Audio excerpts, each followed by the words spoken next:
Sure.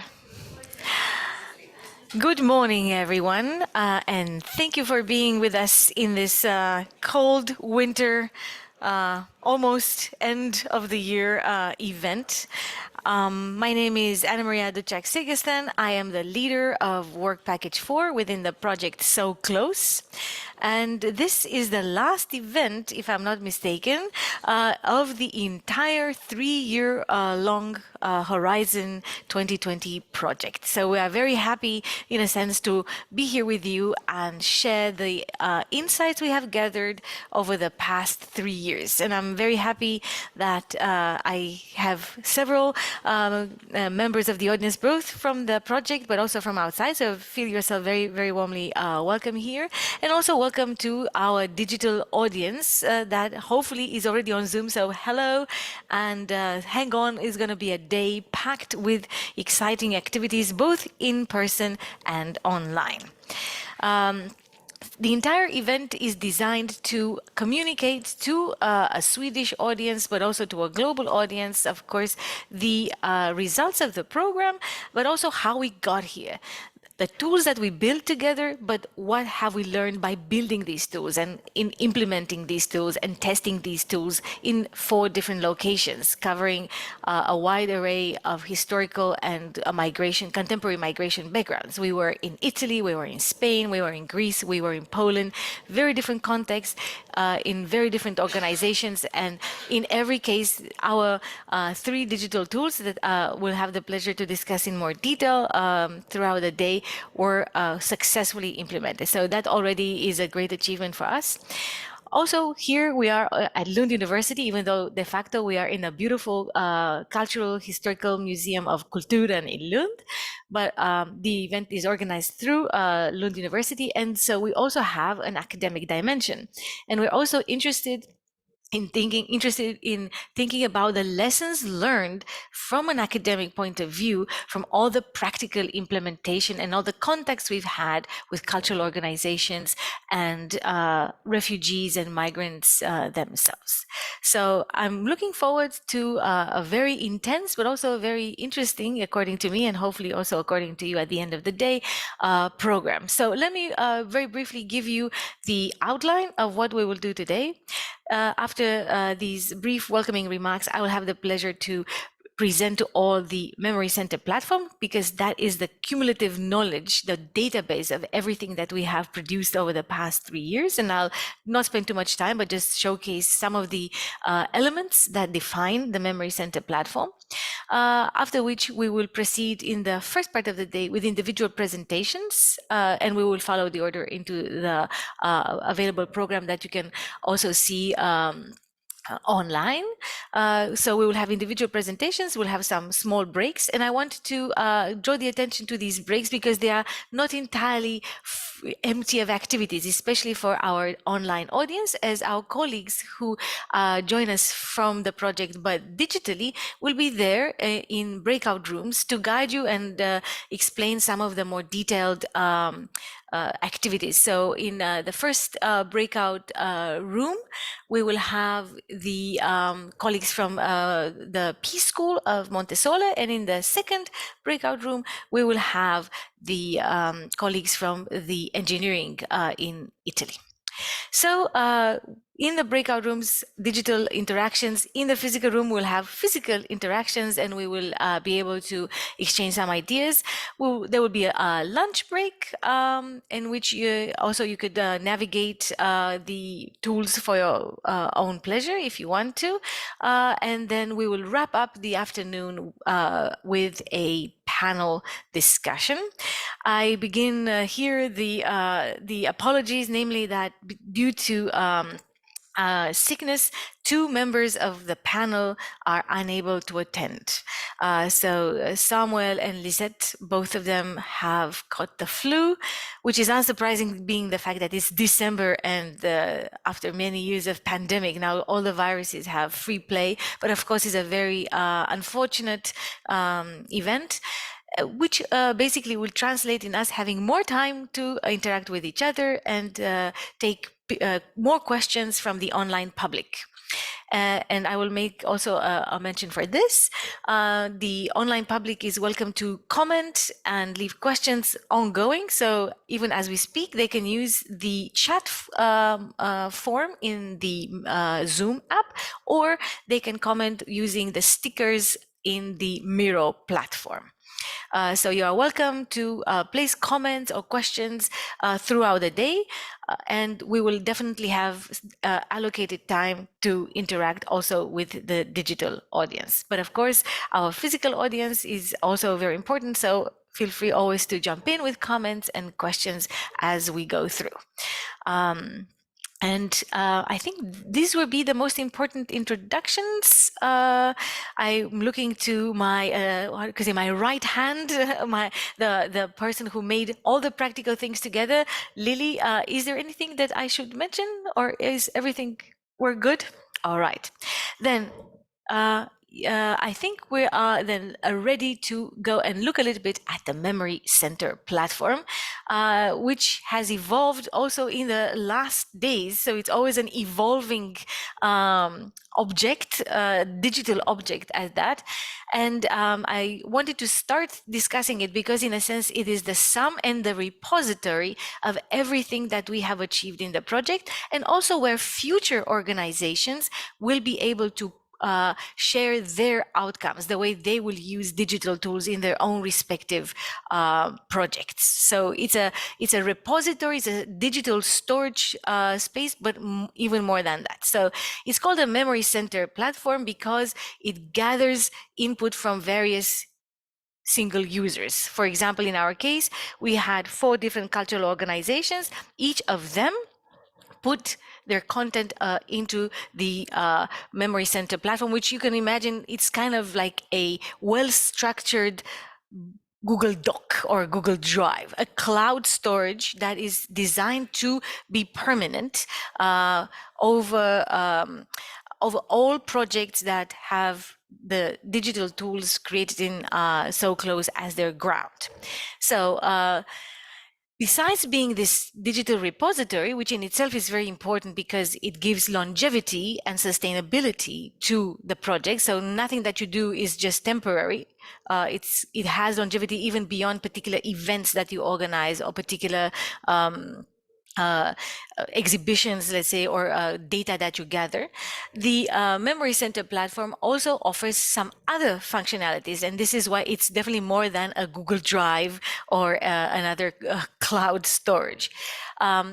Through this platform is or I should say, this platform is the gateway to becoming a new member or a new user of the digital tools. So future users that are interested in borrowing or using this type of digital structures to tell narratives about migration can go to the Memory Center platform, use a form that will be available, or perhaps it already is available on site, register, and then start getting access to the to this particular repository and to the individual tools that each presenter will discuss in more detail.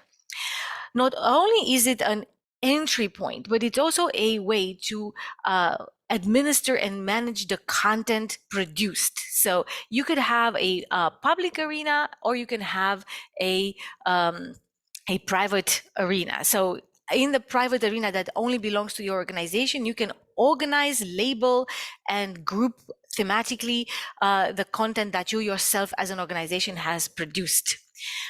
It is available to store and manage a very wide array of media types, including something a little bit more advanced technologically, such as 3D scanned objects or 360-degree camera views. And then all the classical text documents, videos, images, audio files, and multimedia documents. We also offer a way to gather new content using the social media search, or the search function, the crawler as we call it, in the sense that if as a cultural organization you find that you want to supplement the material originally gathered by you with existing copyrighted free material from around the web, you can use the social media function, search function in the Memory Center platform, and you can add or import to your particular project relevant images, audio, maps, etc., that exist already on the web. For example, looking at resources such as Wikipedia, but also some other public archives available without any copyright restrictions. So you can see how the search function would look like. We also provide for the content that is already stored on the platform something called a semantic search, which briefly means that you can orient yourself in the published content and find works that are relevant for the topic that you are building up a project around. We already have, again, these 4 different institutions that produced each two different types, or populated with content, 2 different types of tools. So there's already a lot of content existing there. New institutions can use or reuse this content, as long as they acknowledge, of course, where they took it from, in their own presentations, in their own digital exhibitions or interactive story maps or web documentaries, which will be the details we will talk more about. So there's different ways in which you can interact with the content, and this is very useful also for researchers. So you don't have to think about this Memory Center platform as exclusively aimed at cultural organizations, migrant organizations, museums, or schools. Even researchers can have access to the collection of the MCP in order to, for example, study in which way collective heritage of migration, both from historical eras and from today, is represented by these organizations around the world. Basically, there's no geographical restrictions as to whom can use these particular tools. So you can be based in Europe, but you also are welcome to use this from anywhere else in the world. As long as your topic is migration, in particular forced migration, then the tools are free to use for anyone.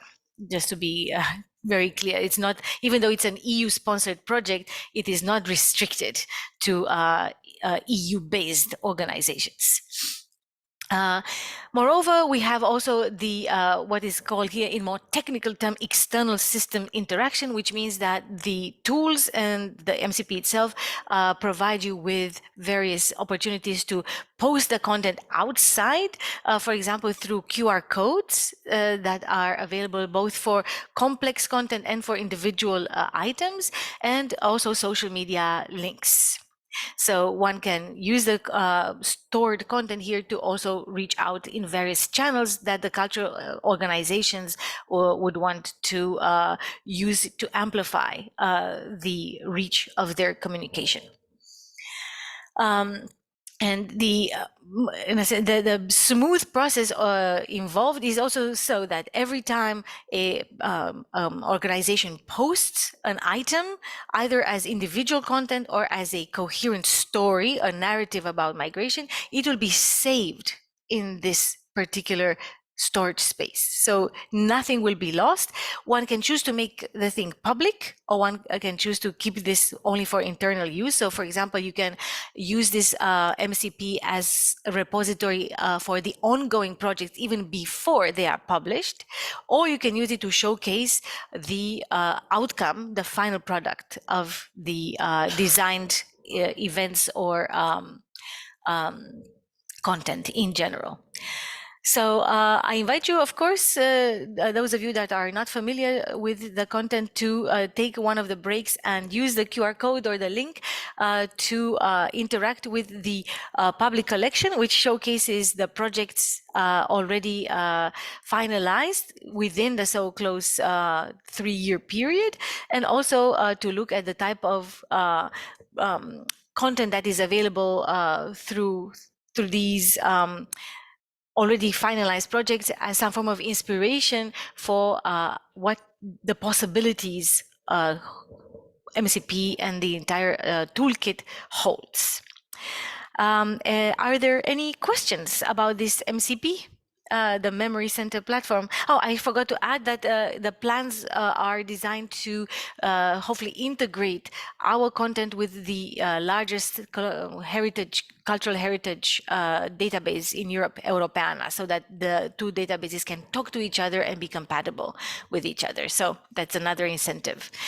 But questions, both from the audience that I have the pleasure of looking at directly or from the digital audience? It's too early in the morning. I think we are definitely gonna talk more about this throughout the day. But with this, I think I'm ready to again welcome you very warmly to our final So Close event, and to leave the baton or pass the baton to the next speaker, which is going to be Dr. Magdalena Fytili from the Autonomous University of Barcelona. I forgot the autonomous part.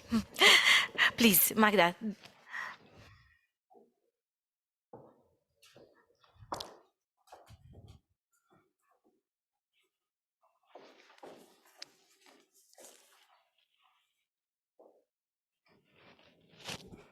Hello, everybody.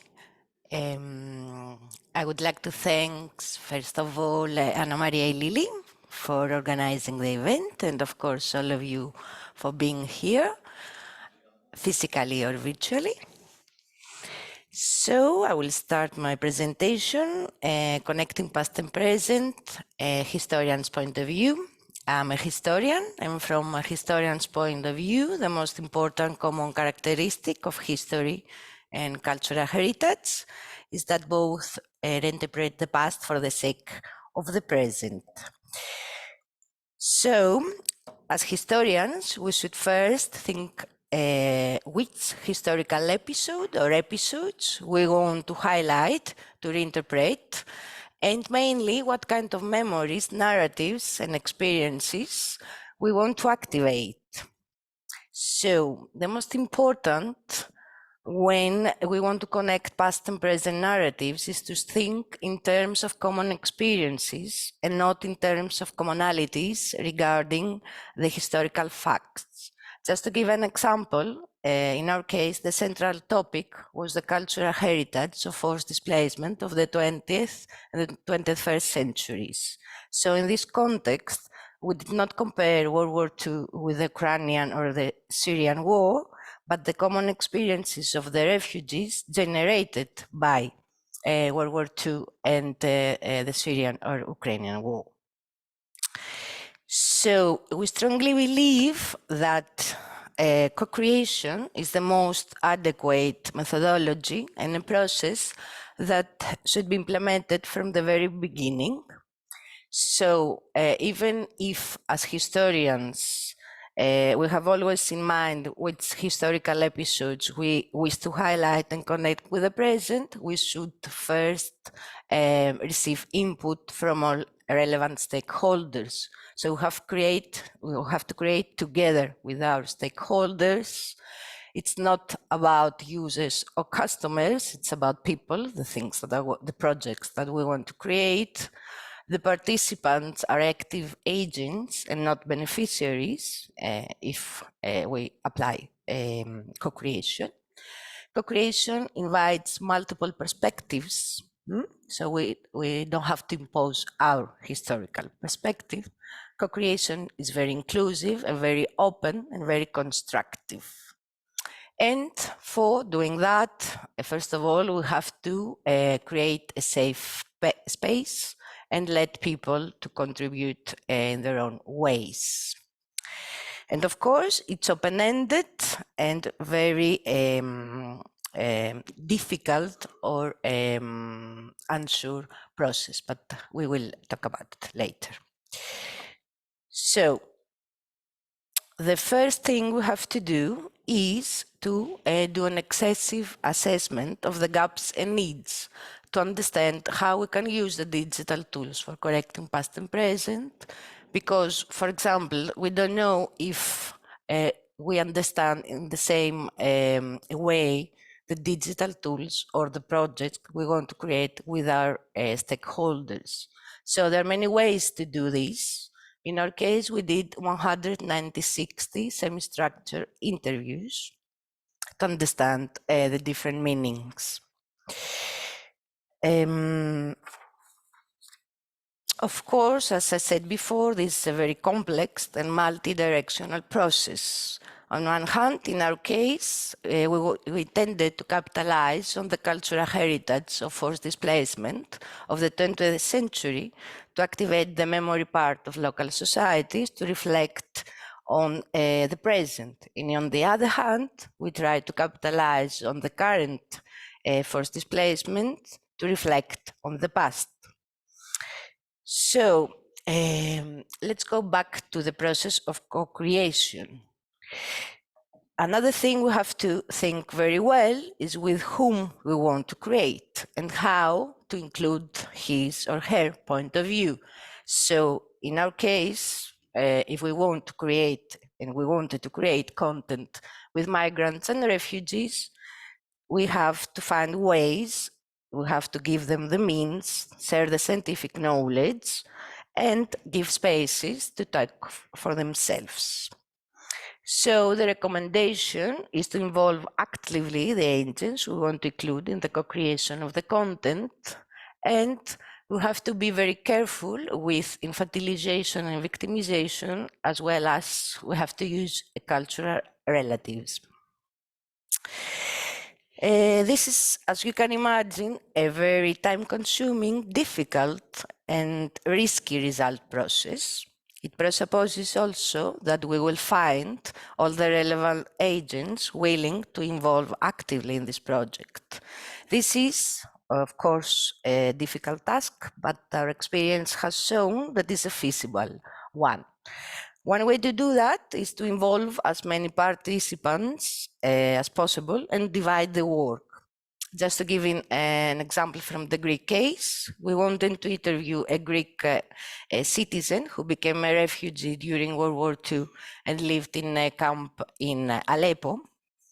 So we asked from one Syrian refugee to write the questions, then we discussed with him, and two Afghan refugees were the ones who actually conducted the interview. So if we have all the participants and we have received all the input, how do we connect these past and present narratives? Which are the steps? So the archival material regarding the past narratives should be gathered in collaboration with historians and archival institutions. So we should gather experiences, for example, through testimonies, diaries, photographs, etc., regarding a concrete historical fact. The other relevant agents that we're working with are the ones who will be responsible to create the material and the narratives regarding the present.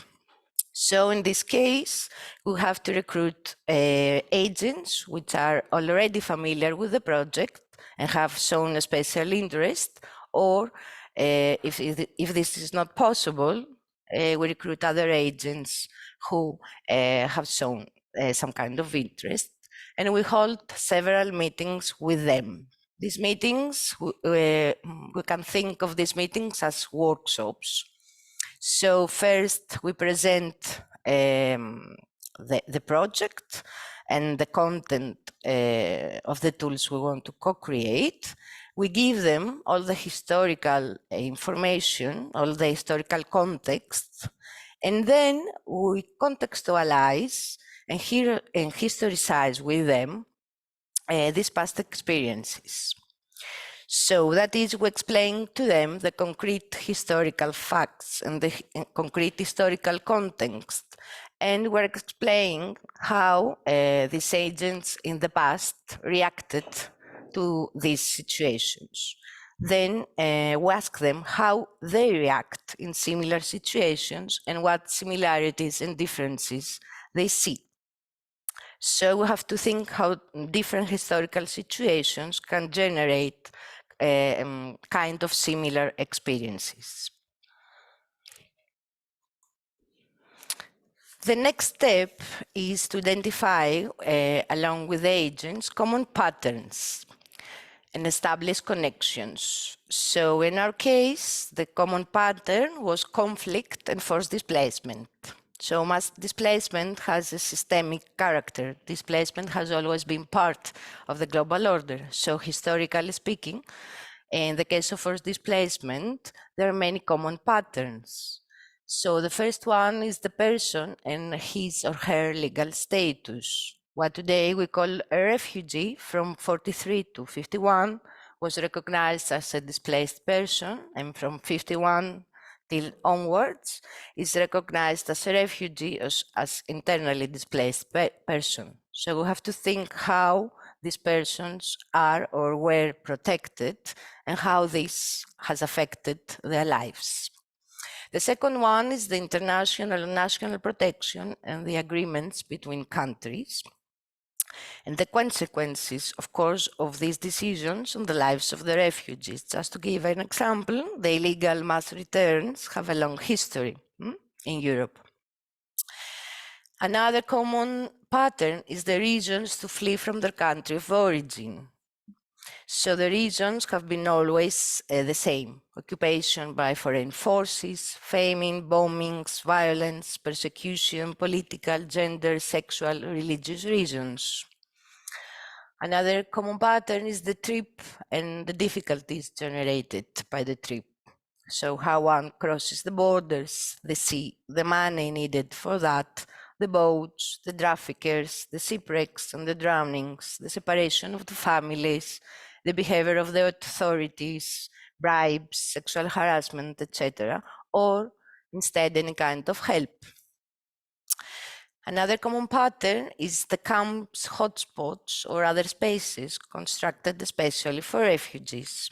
So the spaces many times goes to with deprivation of human rights, which are the living conditions, the education, the segregation, overcrowded spaces.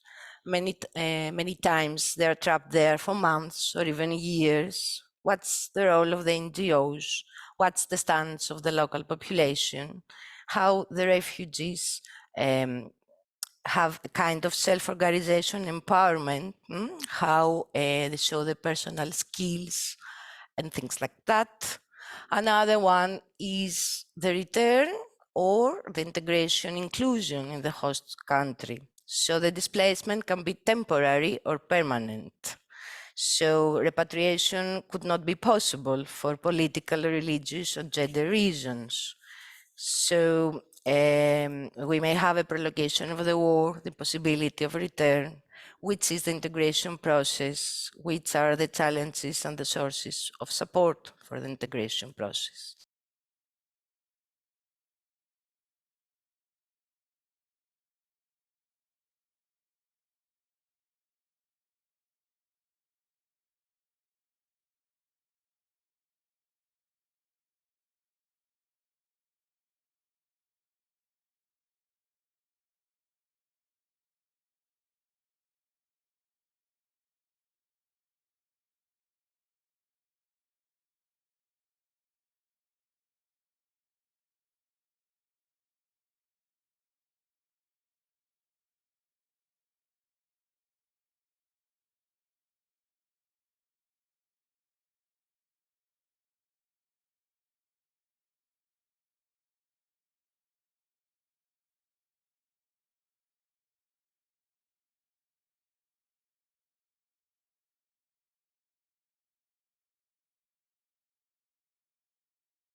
really happened in Ukraine. We did not have to take part. We did not have to give explanations to what had happened.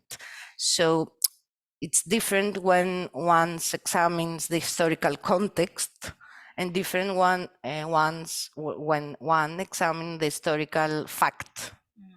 So what we were interested in was the historical context, the context of war and the forced displacement, not the historical fact in concrete. Yeah, interesting. Any other questions? Yeah, Dominica? Working as a historian, I know that you combine this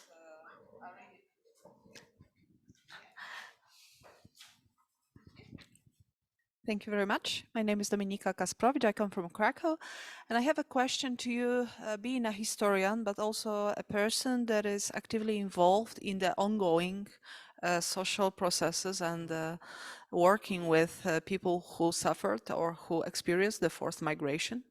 I was wondering about the reactions of the contemporary audience, of the contemporary, like our participants of the project, co-creators of the platforms, their reactions towards the past,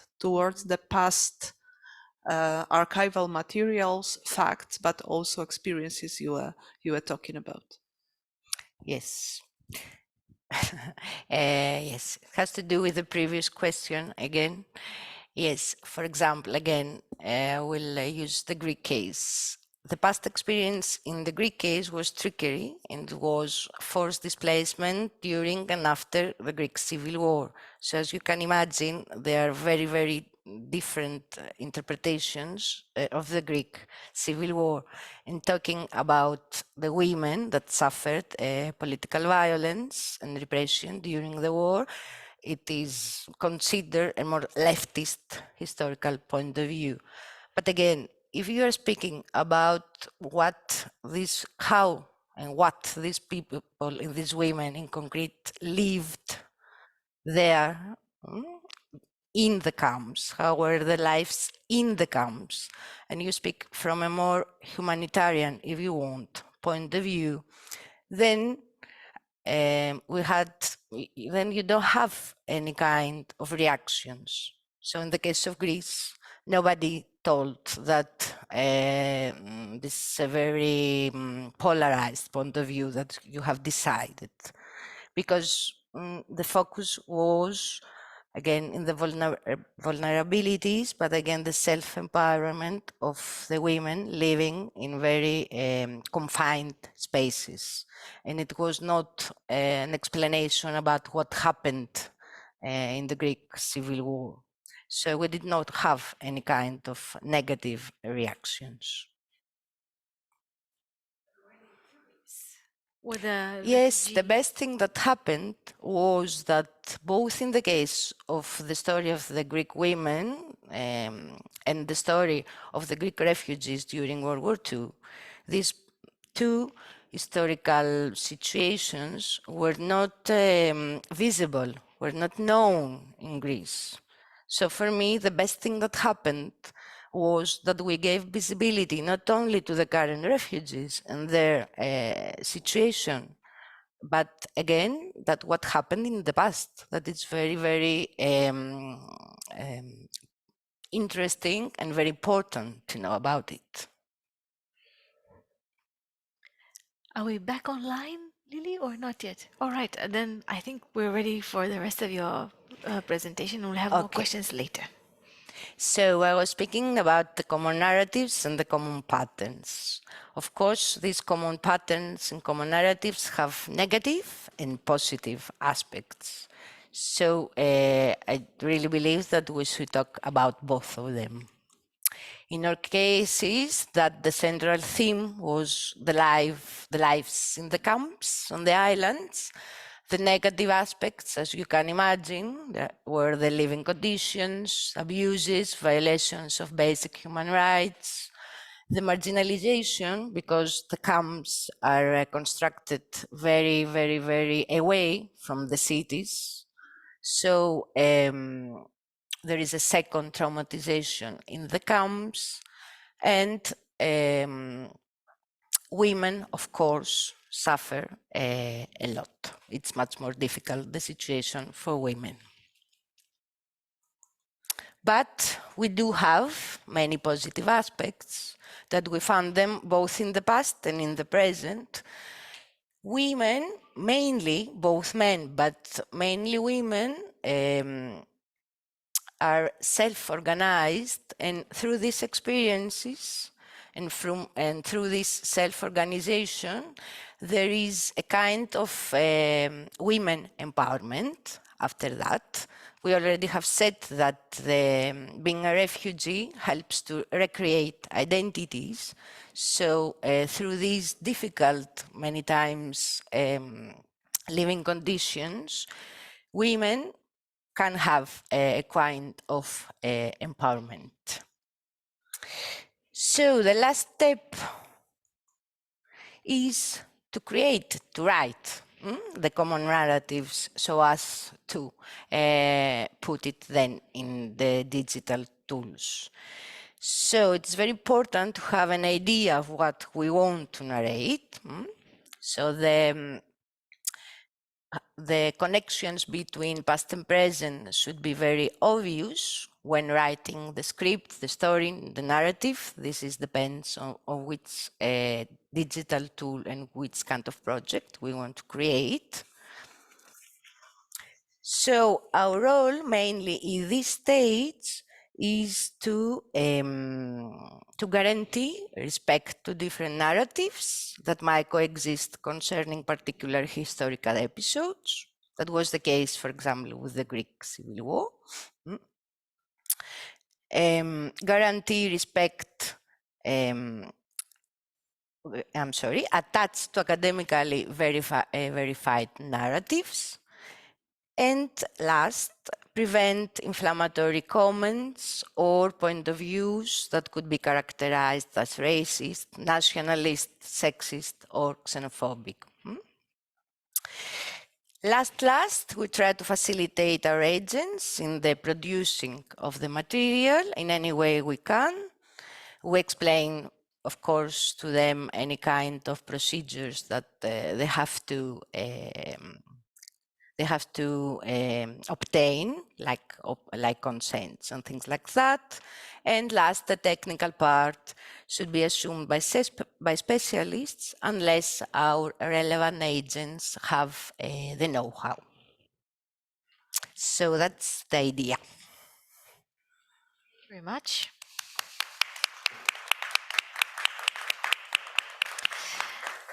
And now we have even more questions, question space. Yes, if anyone in the audience, besides me, who has already lots of questions, but anyone else who wants to chip in? Yes, please, Elena.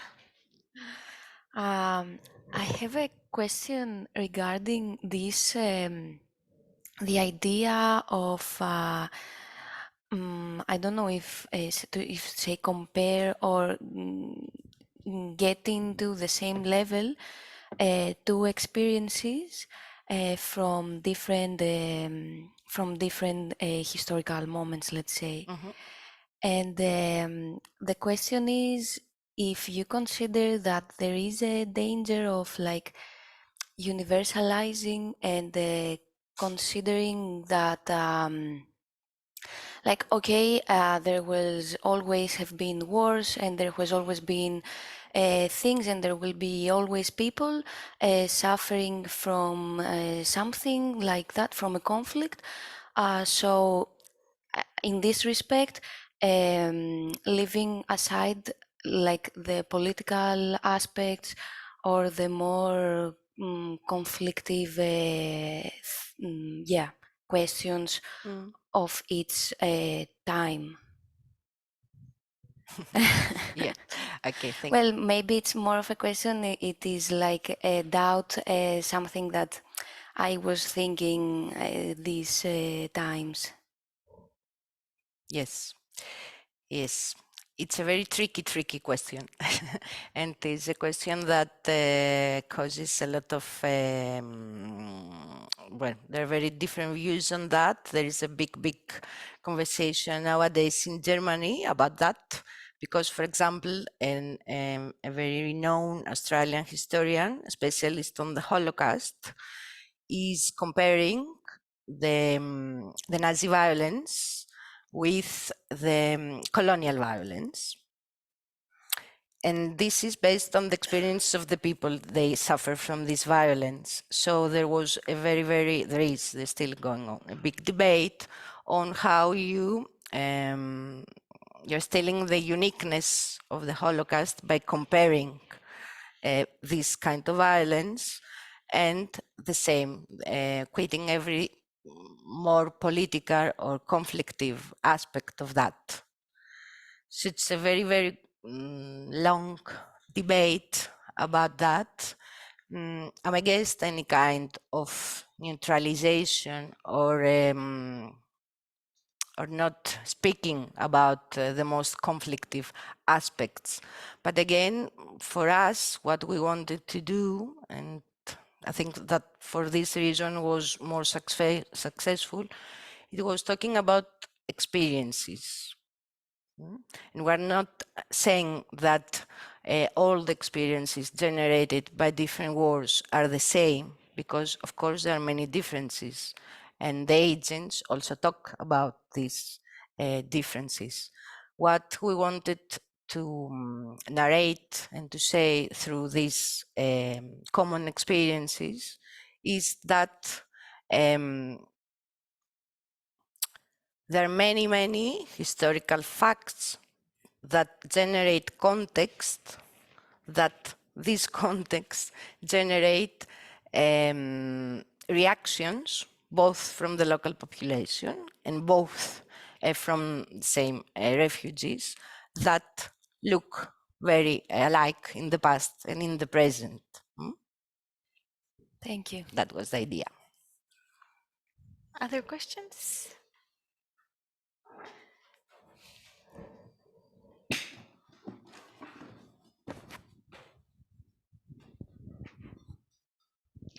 I wanted to ask if you managed to find some different ways, dependent on culture, of coping with this experience of suffering that was common for both groups, but were there, for example, some kind of variety of how, depend on Greek origin, for example, or Syrian origin, because of their culture, they were managing to overcome the suffering. Yes, of course. Well, not so many, because when talking about the Greek women in the 50s and the 60s, for example, and the Kurdish women in the 80s, in the 90s, culturally speaking, they shared a lot. There was traditional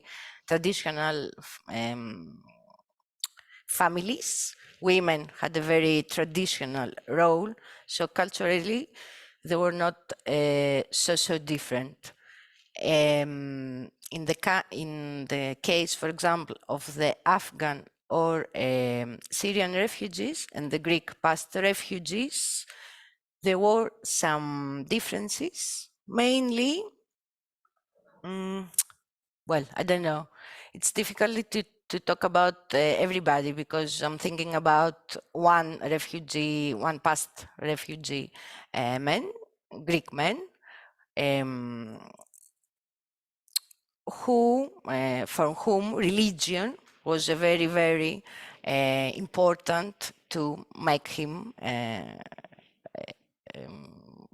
to help him over at this situation. And this was the case also for a lot of Afghan refugees found shelter in religion, but there was a lot of Syrian or other Afghan refugees or Greek past refugees that they did not express culturally so many differences. So it depends. I think it's more about And I think that it's very important to stress every culture, every national group, like the Afghan communities or the Syrian communities or the Kurdish communities, are not homogeneous. So you have many different cultures in one culture. So it's very difficult to generate. Thank you. Welcome. Some other questions? I have one more question. Can you actually go back to your others, like the previous slide? Yes. What did you mean by this idea of academically verified narratives? Yeah. Yeah.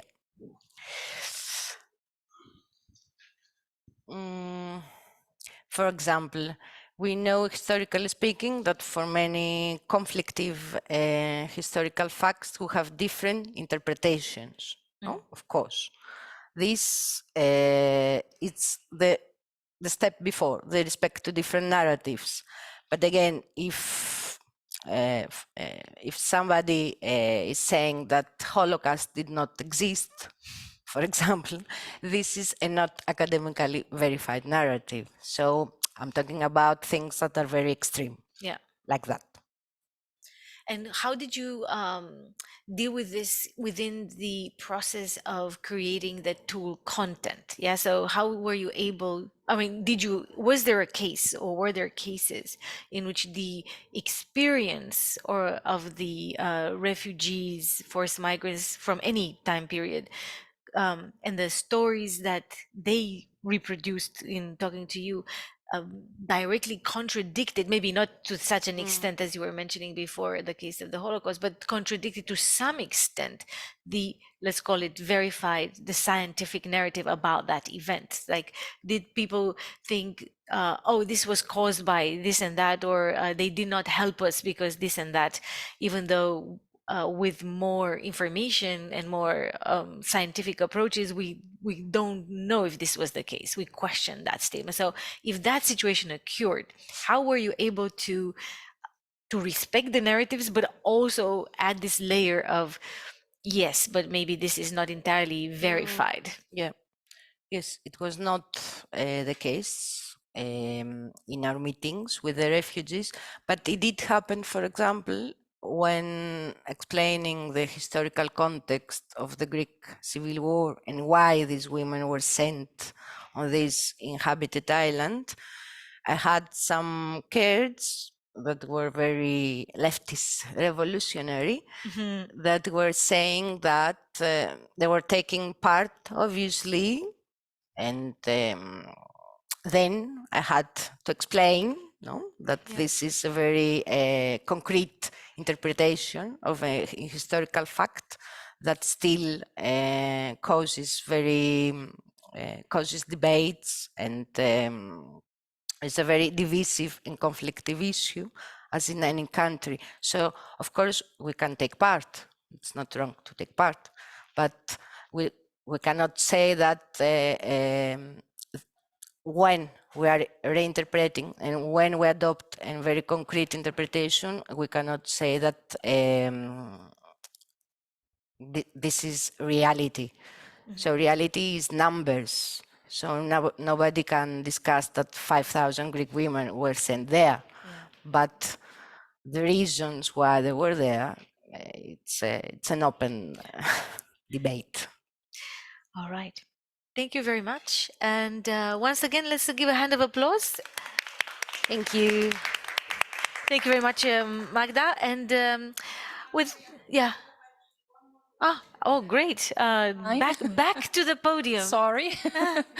And you've already touched upon it a little bit, but maybe from a really practical perspective about the co-creating process. So the question is, did you organize workshop where a group would co-creatively write stories, or was it more like a feedback loop? People were doing their own story, but then you could kind of give each other feedback on it. Yes, it was like many meetings or workshops with the 3 different communities, with the 3 different refugee communities.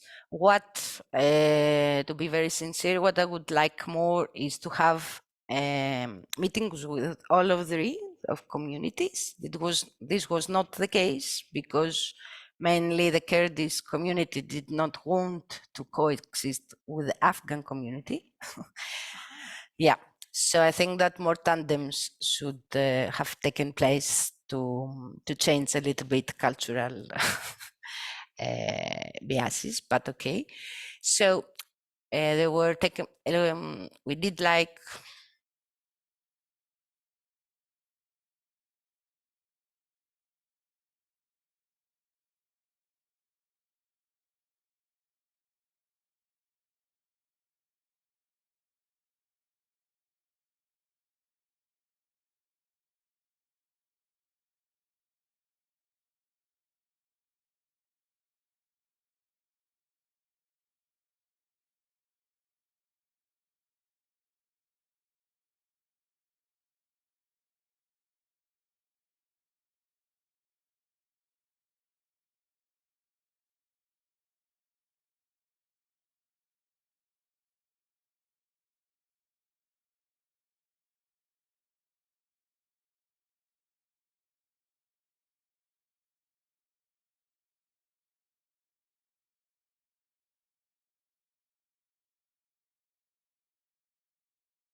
All right, we are back with our second speaker. And I'm very happy to introduce Elena Ananiadou from La Tempesta, of a company based in Barcelona that is specialized in creating digital tools for communicating heritage.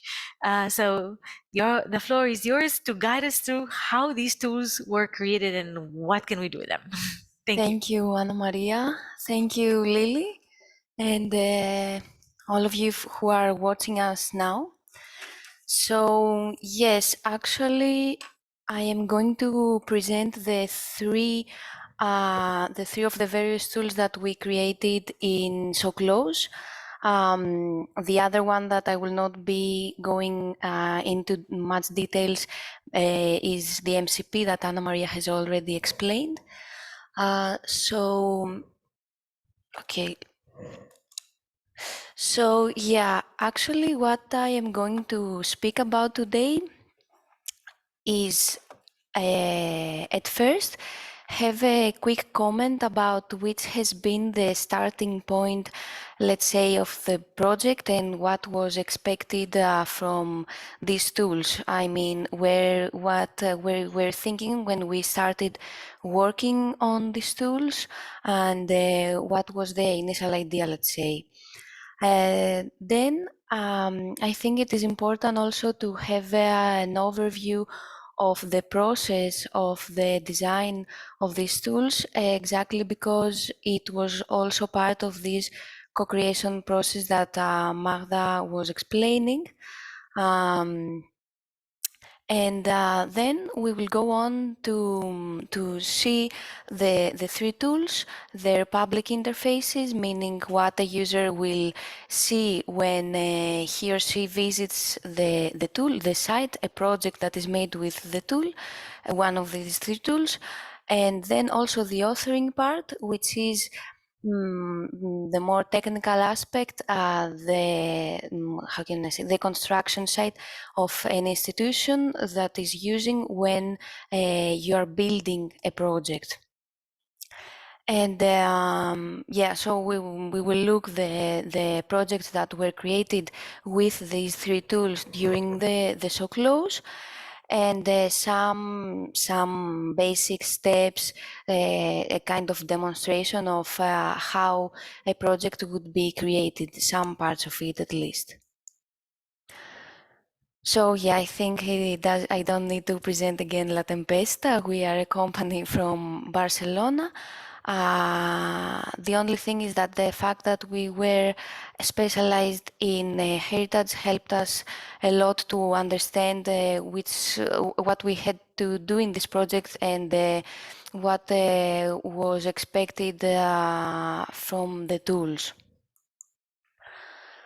So yes, the starting point, let's say, could be these phrases that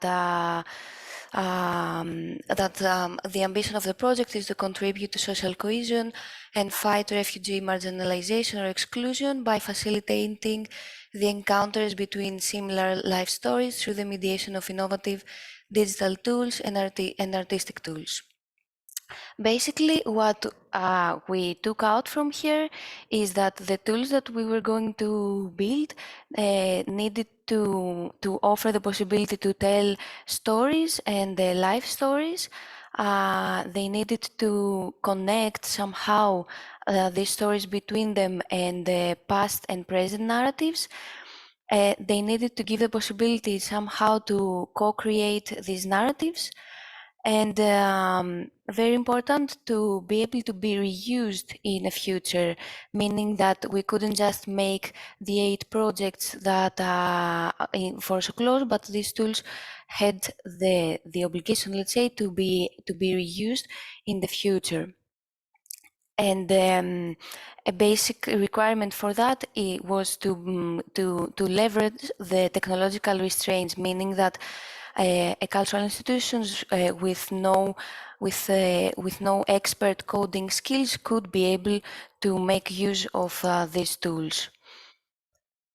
So as a general idea where we categorize these tools are humanities infrastructures, because they are digital infrastructures that help us to create, connect and share knowledge about culture and society. And if we compare it, let's say, with traditional and print formats, we could say that they offer like open-ended ways of sharing the knowledge, because in comparison with the written documents, for example, it can be edited and an ongoing process. It's not a comparison of better or worse. It's just to understand which are the possibilities that there are. They offer collaborative possibilities of approaching more collaboratively the stories that are being created, and the open science in the sense that more people have access to this knowledge that is produced, and therefore can profit from it and reuse it.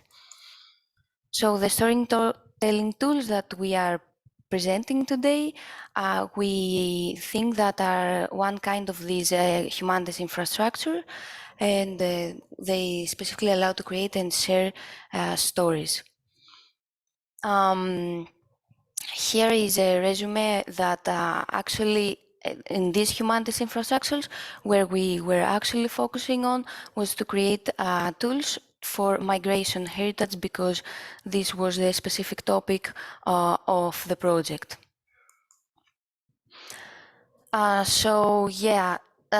This co-design process that we already had a comment on, actually what we needed from this first year, let's say, of the project, was to understand from the people that participated in the project, but also as users in the different interactions, was to understand which were the expectations and what these tools needed to do, let's say. I mean, to go from an abstract idea to a more concrete design. So the methodology was explained before from Magda. This was designed from the universities and it was implemented from the cultural institutions.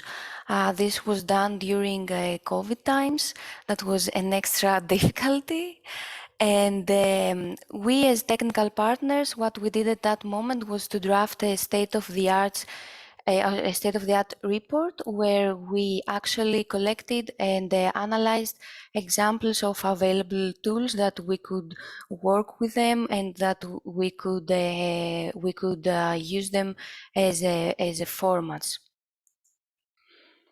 So yeah, what we had to do like then was to listen well what people that participated had to say. Participate, I mean, in the different interactions. So the basic challenges for us as technical partners was to be able to build something that would not only be useful for the project, but that could be used afterwards, also with a certain autonomy. And also for this reason, we could not respond to, let's say, to a specific demand each time, but we had like to design an overall and coherent system. And that, in a more technical vocabulary, we could say that it is to translate the concepts that were being discussed about migration into technical requirements for the tools. So the first step, let's say, was the collection of the input with the interviews and the focus groups. Some of the interviews had to be conducted online.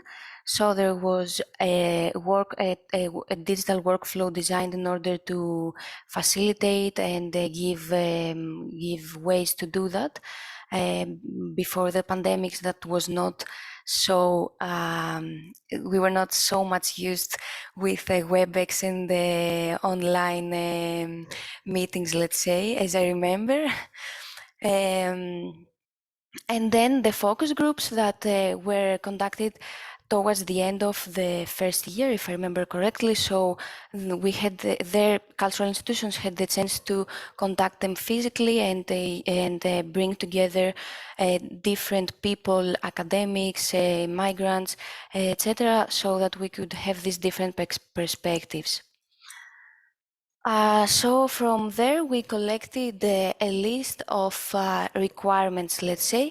This is not the more representative example of the requirements because it's more technical things.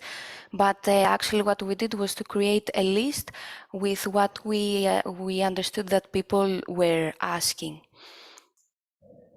And then having a quick look of what was that, as we said, was to create a different kind of narratives, because we saw that when people were called to talk about what tools they were expecting, they were actually talking about what stories they wanted to say. And this is very logical, I think. And what we understood from that is that the tools had to give the possibility to tell different kind of stories. Then there was also this demand of being able to integrate a different kind of media so that we had a result that was attractive also for young people and for a general audience, let's say. To integrate accessibility features so that to make possible for people with any kind of diversities also to use and consult these projects. Multi-language is also in the same direction, and integrate some interactive features so that to give like a non-linear navigation and to make it, let's say, more attractive. And yeah, mobile devices for various reasons, but it's actually a must today. And from the authoring part, again, the authoring part is the more technical aspect, is what we are doing when we are constructing the story. So this would had to be more centered on the result. It had to take off the technicalities, let's say, to make it as easy as possible, so that the cultural institutions could be able to do that by themselves. Yeah, simplify the project and all the process, and also doing all that respecting an architecture that would allow us to collect the data for the media and transfer them to other repositories. This may seem very technical, but this is what allows us to, like what Anamaria was saying, to connect with Europeana. This requires a certain structure that, let's say, allow us to collect the necessary data that we need, identifiers, names, etc. Yeah.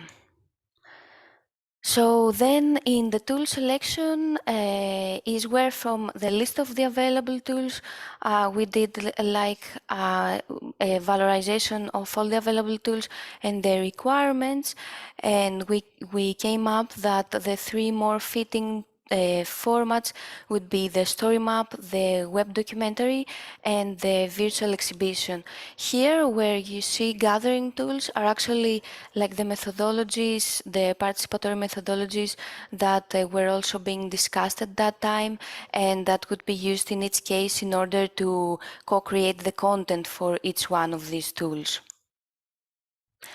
And then, of course, to design and to see what kind of distinctive features each tool would have. Then we continued with the co-design workshops where all together the partners we came together, and now in a more specific way, having in mind that what we were going to do is a story map, that we were called to say, okay, what do you need this story map to do? Yeah, and then let's say the final phase of the design was the design validation that was conducted with a online service that were sent to the people that were first involved in the process, not all, but some of them, and the preliminary tests that were conducted with a small group of users that were at the moment testing the tools and giving feedback. And yeah, after all, we were able to draft the document with the technical stuff of how we're going to do this, etc. And the result is the three tools that we talked: the story map, the webdoc, and the virtual exhibition, and that are connected with the Memory Center platform, the repository where the content of these tools is also exposed like all together, and the crawlers and semantic search that were presented before. So, what cultural institutions that are with us today could do this with these tools are to create stories that are based on journeys or chapters or exhibitions, accordingly to the tool that you will be using. To curate these stories, because you are not obliged to follow a certain structure, but there are modules that you can use and shuffle and reuse or drop off in order to create to use these elements that are most fitting to the story you want to say. You can, when uploading the media, you can describe them with the Dublin Core Metadata SIM, meaning which is the identifier, who created it, the date, and all these data are the one that allow us to connect with other repositories, to link the story to other stories. You will be able to use to integrate video either from YouTube or from MP4, from external repositories, or even streaming files. And you will be able to use immersive media, 360 videos and 360 images, and to enjoy the default features that we will see in a moment. And yeah, no coding skills required. This is a bit tricky because you have to have a little bit of how can I say, not knowledge, but some kind of familiarity with authoring environments. But we are also working on the manuals, so yeah, you don't have to be a technician to do that. I am actually not a technician myself. And yeah, the other side, the authoring part, is the publishing one, that the projects that you will build with these tools will be published online as a normal link, let's say. We'll be able to be multilingual, to have all the accessibility features that are offered, and to be interoperable with the MCP and other kind of repositories also. So now, going to the core of the presentation, we have the first tool is the story map. So the story map allows us to tell stories based on maps. This is kind of literal, because as you see the map here, the story evolves on the map. It is a real map, meaning that it is not a photograph, but it is a map that you can zoom in, out, and that you can define the scale, let's say, that you want to show. You can show a very specific location in a village, or you can show, you can pin a country. And yeah, we can see a little video. These are the different chapters, and now we are inside one chapter. So we have the different modules, as we said. Now we see modules of a map with text. Can I pause that, Lily? Okay, no problem. Yeah, so it's the itinerary on the map, and then we have some stops, let's say, these distinctive elements with the green color. The color of the map changes because you have the possibility to choose either a geopolitical map or a physical map. And if you see on the corner, we have the blue and the orange signs, which are the two different itineraries that we can integrate in one single journey. And I don't know if I miss anything. Yeah, we have the juxtaposition element, the side to side, the 360, and the itineraries. Oops. Wait. Okay, I missed something here. Yeah, so the second tool is the immersive web documentary.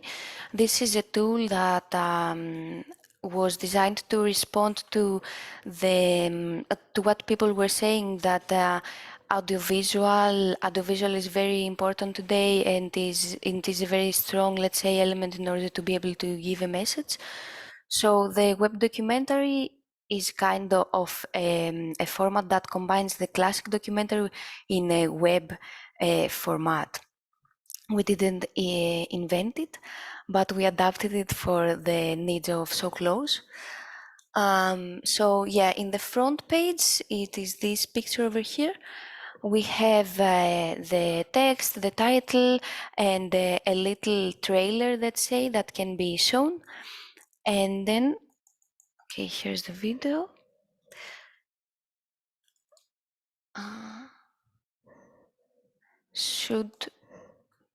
Do I need to do something? Okay. So that it plays? Okay, now. Yeah, so this is the homepage with the description of the project.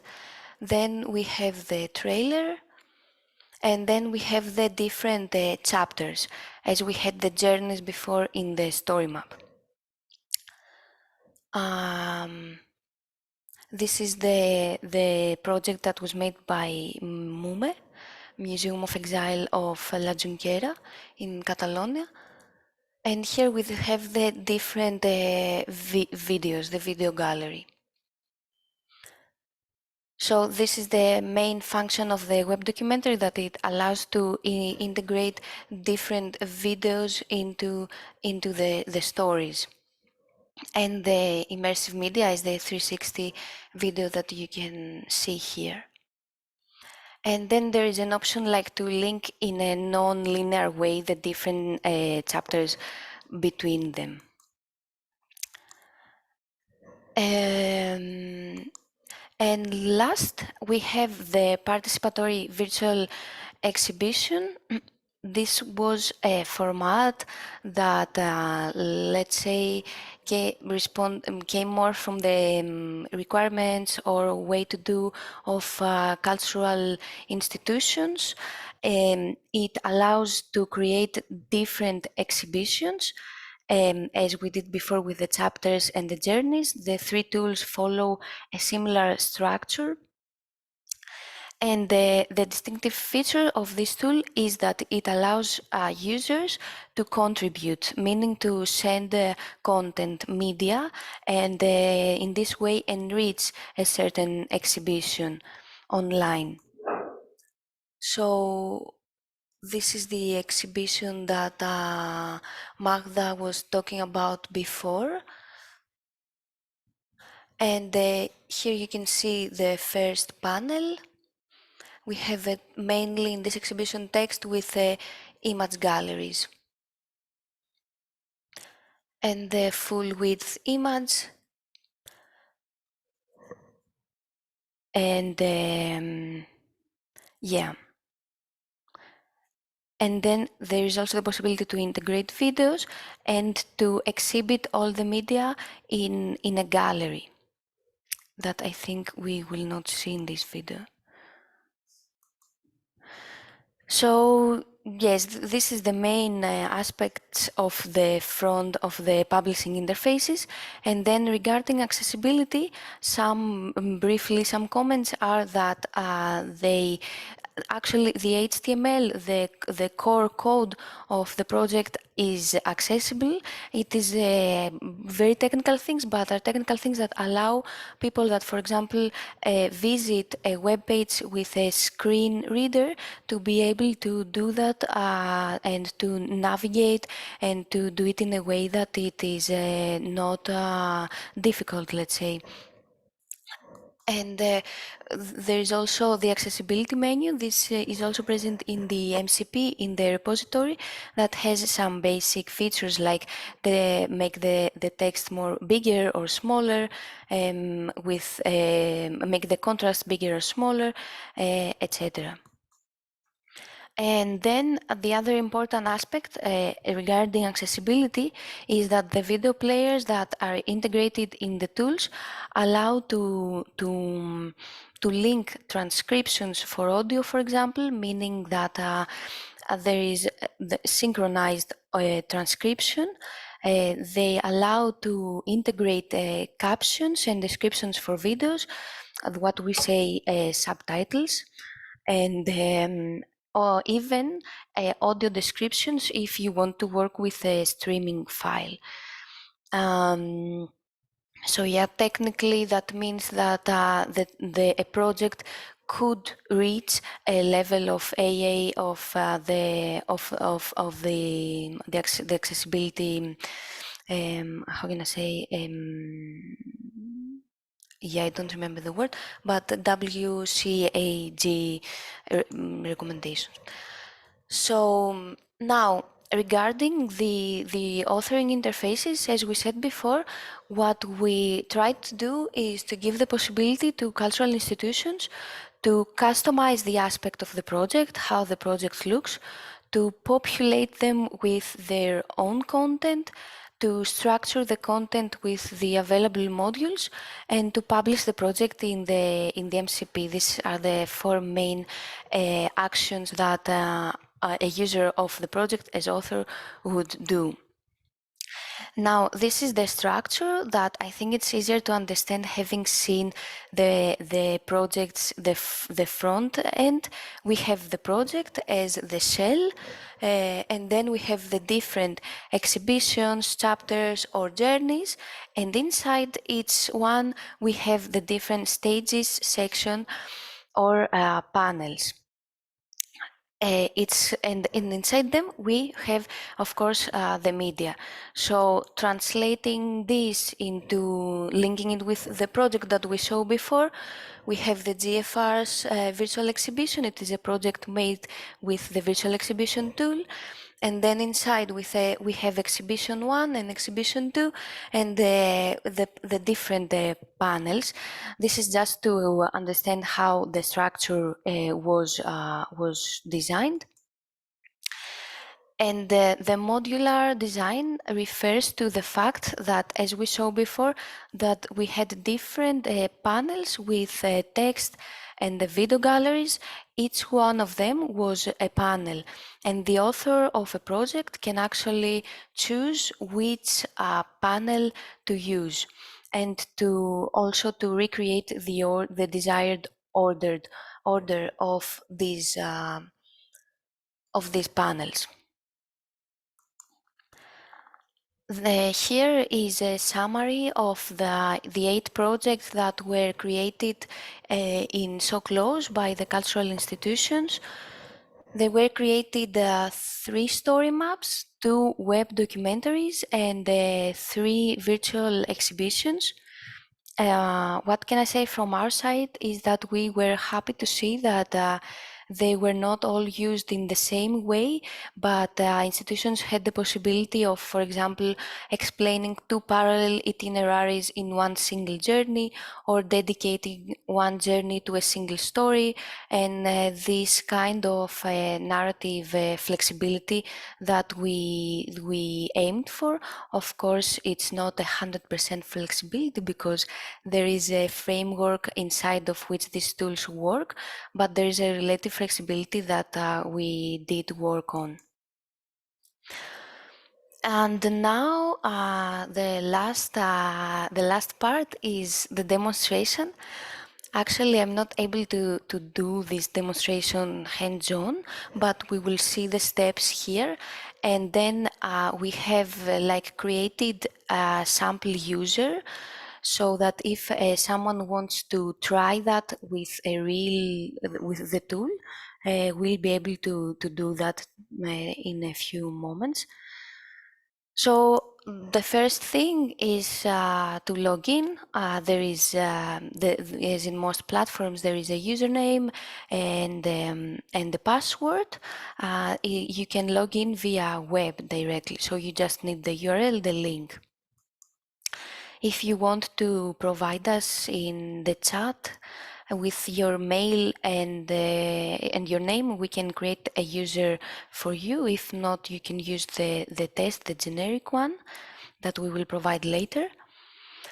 So then one of the first things that you can do and you can experiment with is the project style. This is a list that allow you to choose which will be the basic color of the project and which will be the color of the header.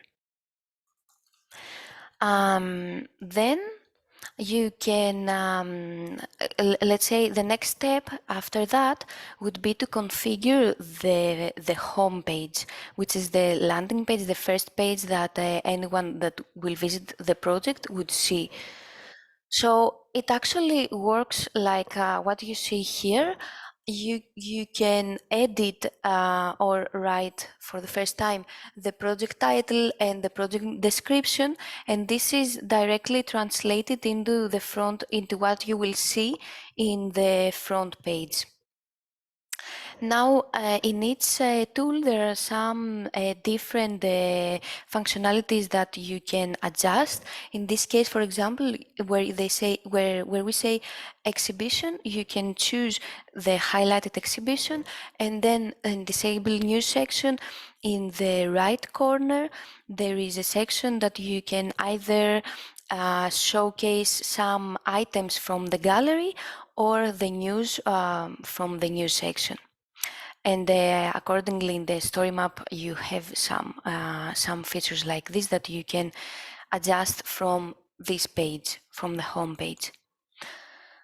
Then, before going on, this is important because, as we explained before about the structure of these tools, in order to be able to offer interoperability with other repositories, we are obliged, and replicability, we are obliged to follow a specific structure, and this means that we should follow this, let's say, order when we are creating an exhibition, or in this case. So the first thing we have to do is upload the media and create the atomic content. Atomic content is actually the record for the media. After that, the next step is to create the framework of the exhibition, the chapter or the journey, and later on to create the modules. So, as we said, the first thing to do is to create the atomic content. All these little boxes that you see here are the metadata, and the general principle for that is the more the better. Because how can I say, imagine that this media ends up to Europeana, and if someone in the future wants to consult it, as many data are available, the better will be for the historical research, for example. So the way to introduce data is either with text, as we saw before in the homepage, either clicking boxes and choosing from a drop-down list. Now, after having done that, for example, let's say I want to upload a specific photo and I'm creating an atomic content for this specific photo. I will then choose that my media is an image, and then I will be called to upload the image. The media that I can upload are actually these. You have the possibility of using images 360, images, audios, videos, audios 360, and also 3D objects. Not everything in every tool, but they're like in the story map and the web, do you have the 360 media and the virtual exhibition, the 3D. This is more or less the difference. So once I choose before in the record that I want to create an atomic content for an image, I have an image, I'm called to upload the image file. In the case of the video, it's a bit different because I have to choose whether I will link the video with an external, with YouTube, or either I will upload it in the tool. And then step number 5 is to create the exhibition, the cell of the exhibition. This is the first panel that you see over there. The way of doing that is actually very similar with the previous one because you just fill up the different fields. And these are translated in the front end. Yeah, this is important to say that all the elements are by default there, meaning that you don't have to create a link for social media, but this will be automatically displayed. And these are, again, the metadata that we have to offer for the exhibition. And finally, we have the possibility to add this contribution form to each exhibition. That means that we can write a text and invite the visitors to contribute to the exhibition, to send relevant materials, photographs, videos, and etc. And do that with the form that also allows to collect again the metadata. And last is the thing about the panels. The panels are the modules that we talked before. Each tool offers at least 5 different modules that you can work with, and there in the module type is where you choose which module type you want to use, and then all of the elements, the rest of the elements are like automatically displayed, and the tool asks you for them. So yeah, I will not go deep into the translations, but to translate a tool, you are able to add any language you want, more than one. You can have more than one or 2 languages in each project, and then you have to follow the same order. It's like doing the project almost again. Yeah, so in order not to get lost, we recommend you to prepare well the data and all this before actually beginning to do that. And finally, this you can connect the project that you have created with the MCP. That means that all the media you can link them to this repository, and you can showcase them together with the content of other related projects of SOCLOS and of the future projects that we are expecting to see here. This is the current view of the public collection of the MCP, where the institutions that worked with the projects until now have published the projects. And it is important to say that all these requirements and difficult and data and metadata and stuff allow us to actually do this without you having to do nothing more than click and say, I want to transfer my content to the MCP. So regarding the future replicability of the tools, there will be two options. Basically, for everyone that wants to do a project, use the tools to do a project about migration, forced migration, and a topic and a approach that is related to shock laws, will be able to request it and use them with a no charge, free, because the objective is to offer what we have done until now in order more people to contribute to this narrative and the idea and the approach that shock laws proposes. And there will be also the option to customize or to how can I say, to contract the service for any other use that is not related to shock laws and would not be connected, for example, with the MCP. So yeah, here you can access with these passwords.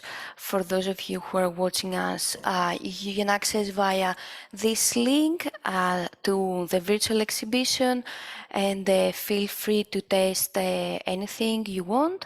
Don't be afraid that you will do something bad, because we created this environment just for that. So feel free to play with that.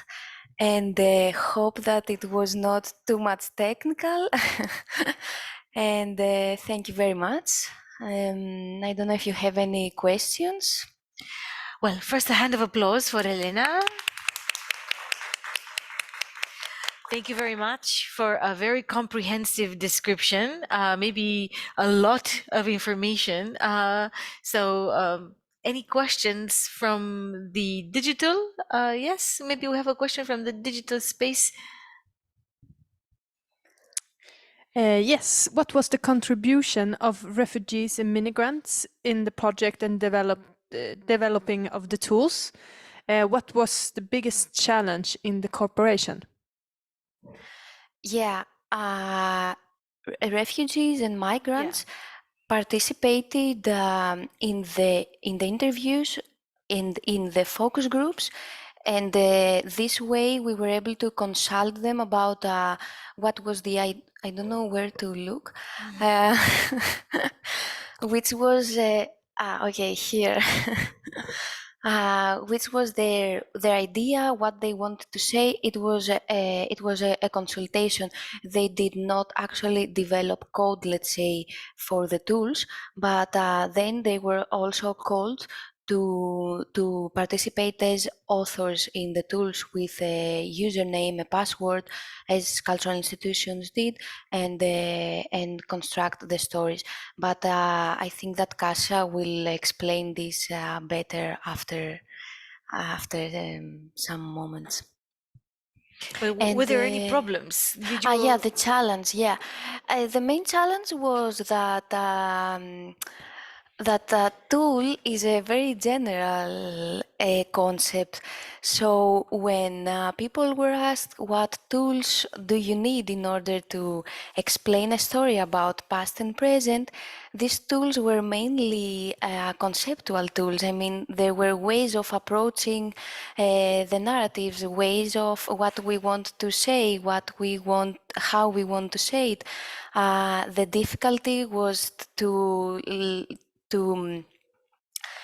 bring closer, to have a conclusion between the concept, the history, the meaning of the things, and the technical stuff that I was explaining now. That after all these tools, their objective is to serve the meaning. So translating what were people saying into technical requirements, I think that was the most difficult part. Can I follow up also very quickly? Were there some inputs, like something that the refugees and migrants and experts they said in these interviews and focus groups, some ideas that they had, but that you couldn't specifically pursue because of some technological limitation? Some not only just like, oh, this is my story, but maybe some, this is, I don't know, maybe some participants had a specific idea, like I want my story to be, I don't know, an interactive painting, you know, or yes, I'm very creative, yeah, or I want to create a cookbook with songs and pictures and videos and so on. I'm fabulating, but let's say that you would have this input from the focus groups. Was there something on the table, like after the cultural institutions gathered all this and they left it to La Tempesta? And was there something that said, oh, this sounds very nice, but we cannot do it? And if it was the case, why was that not able to be implemented? Yeah. People were very creative at the time of proposing things, and also based on things that they have seen, etc. They proposed a lot of things, and the thing was that from all these proposals, we had to come out with a very specific result. And one of the things that we did not implement, as was proposed in the beginning, was, for example, the choose your story concept that is partially implemented, but not as it was demanded. This choose your story refers to like when you're in some video games or in some even books.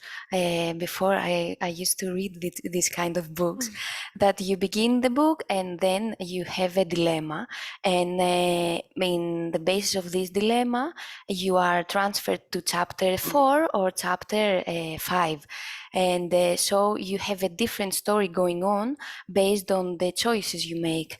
And this came up, of course, because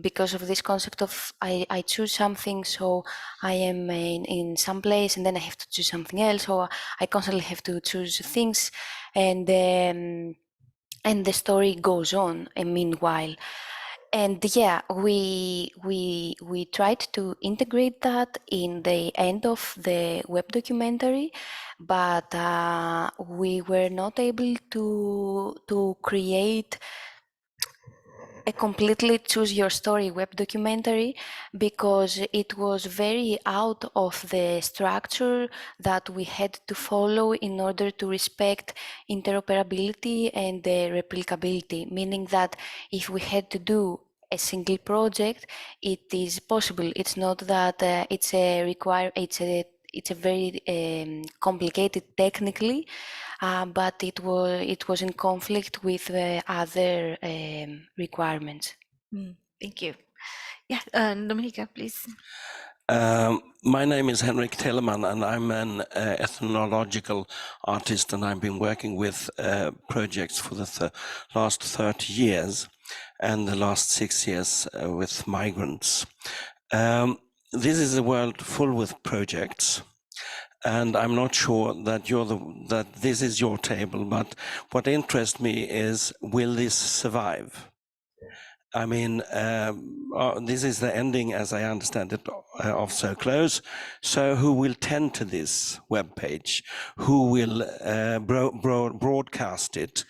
And, well, who will make it survive, and who will use it? Yeah. Yeah, I will partly respond to that, and Dominika.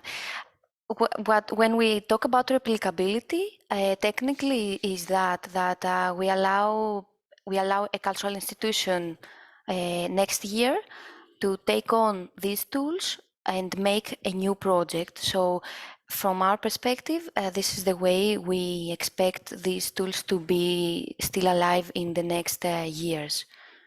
Dominika?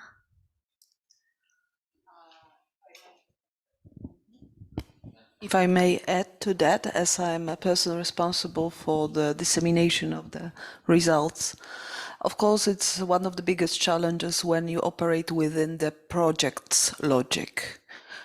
As long as it is not a process we are talking about, it's very challenging to think of the so-called sustainability of the results. But actually, in this particular project, and this is something that stands out among the pack of projects we were involved in, is that the sustainability was one of the initial goals of the project. So for the 3 years, every step we took as a consortium, actually what we had at the back of our heads was to ensure that the eventual products, eventual outcomes of this project can be used, can be self-operated after the project officially ends. So what it translates into? It translates into the very coherent and big package of manuals, of videos, of instructions, of recorded processes that led us to this day today. So it means that they will be there online, available for free for any of already existing network of institutions, schools, educational entities that we gathered, that we took on board throughout these 3 years. So to cut the long story short, it was that the co-creation that was a leitmotif of this project meant not only that we have had collaborated between academics, cultural institutions, and refugees and refugee organizations, but we managed to create quite a large network of organizations. They were not able yet to use the tools on their own, but they know that they are existed, that they are about to be set off. So this final month of the project is for us a moment when we disseminate the outputs of the projects and the package, not only a set of tools, but also a set of manuals how to do it on your own. There is also an ongoing consultation process possible for those interested in populating these tools with their own content. So we hope that this network we have had created will be enough to leverage, to distribute further the possibilities that I believe has been created by the consortium to connect these past stories and the present experiences of the forced migration. If I may add to Dominica's answer, it's actually up to each individual cultural institution to maintain the web servers, if this is the technical answer, on which this content is stored. So it's up to each organization that joined the project to choose to maintain that or to take it down and maybe replace it with something else. So if they choose to have it, so to say, as part of their permanent collection of some past projects, or if there's a virtual exhibition, it could be a gathering of objects that they own and they digitalized, then they can choose to do so. If it's something that's very specifically related to a circumstance, like let's say refugees from Ukraine 1 year on or something like this, maybe this exhibition is not necessarily going to be as a permanent effort from the institution, and that can be removed. But the decision whether to keep something or to remove something is to the actual author of each particular project, as they are the ones who maintain the servers on which the content is located. I hope that the technical answer also complemented Dominica's more conceptual answer. Are you satisfied with what I described? We can talk. We can talk more also in the coffee break, which I think is about to be served. But we do have time for maybe one more question, if there's some more from online. There's one question, but it's kind of been answered just now, but I'll just say it and maybe, and you can answer from a very practical perspective again. It's about the procedure of joining and using the tools. For what institutions are the tools free of charge, and institutions that don't work with migration themes, can they also use the tools? Elena, please. Yeah, we haven't made a distinction between institutions that can use and institutions that can't use the tools. It's more the distinction is made mainly on the aspect of charging or not about the theme. If it is a project, it has to be a project somehow related with SOCLOS that could be integrated, that could be published in the MCP. The main logic is that, but practically, institutions that want to use the tool will send a request, will fill in a form that we are preparing, and we will publish in the next in this month. So there we will collect the basic data about the proposal, and the project will examine that and will offer the tools to the institution. This will be the procedure, and the institutions that will not at all work with migration aspects. Let's say that I want to do a virtual exhibition about art and water. Then it will be offered as a service, as a product from the company. So just to sum up, for anybody who's online or also here, if you want to have access to the tools, you can contact us in the email provided on the Miro board, and we will then get in touch about the form that you mentioned. Yeah. Yes. And again, you can go ahead, anyone who is particularly online, as they see probably in front of their computer, less so the people in the room, they can go ahead and try to play with this user provided temporarily, so to say, by La Tempesta, in order to test whether they are, if it's as easy as Elena made it sound, or if it's more complicated. Just to what you said, I wanted to ask if this user and password are only for which virtual exhibition or also for narrative maps? No, this is only for virtual exhibition. But there are demo availables. If you want to have a look in the other tools also, write to us and we will habilitate them. All right. So I believe now the time is exactly 11, which is the time for a coffee break for everyone. And for the digital audience, perhaps time to try the tools and play around with this particular code or interact with a Miro space. So have a nice break, and we'll be back here at 11:30.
We are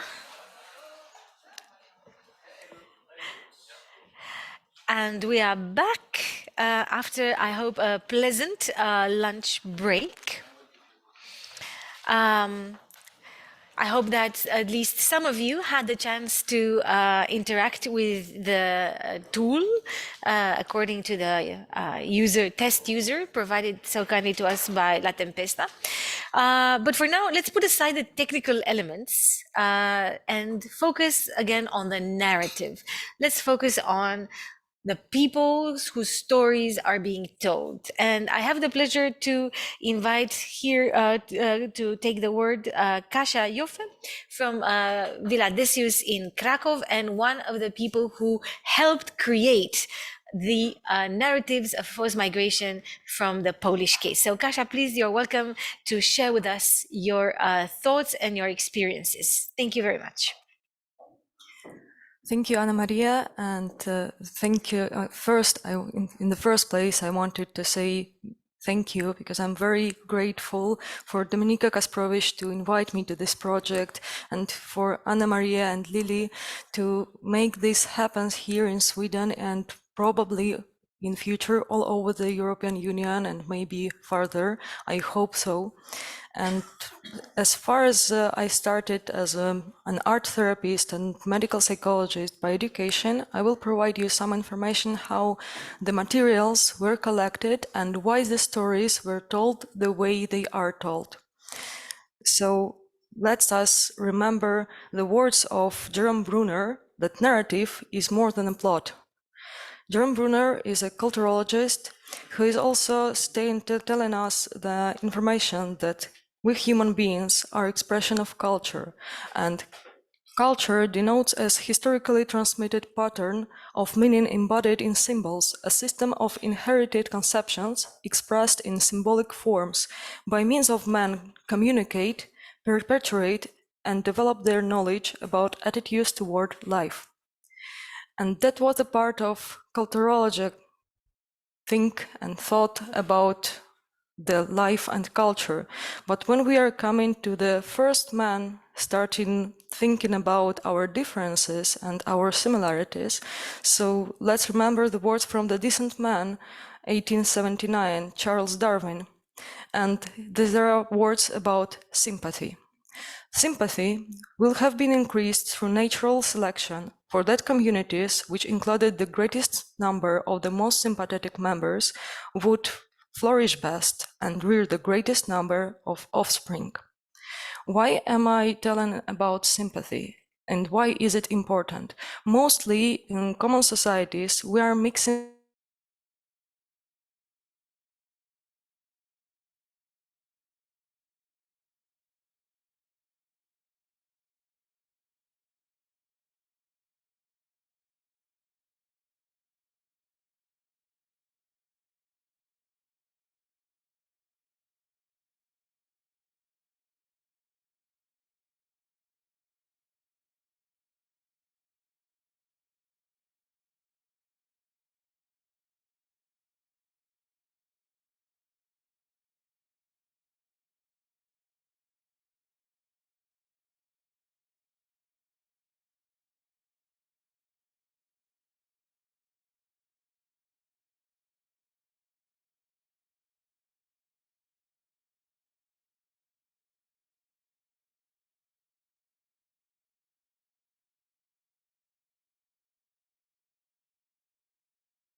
Yeah, the The positive forces forces with of the us. internet have manifested.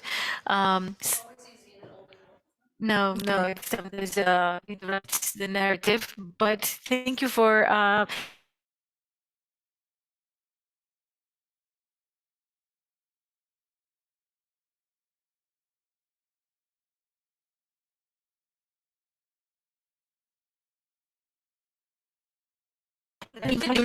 in some project together for expats and refugees before.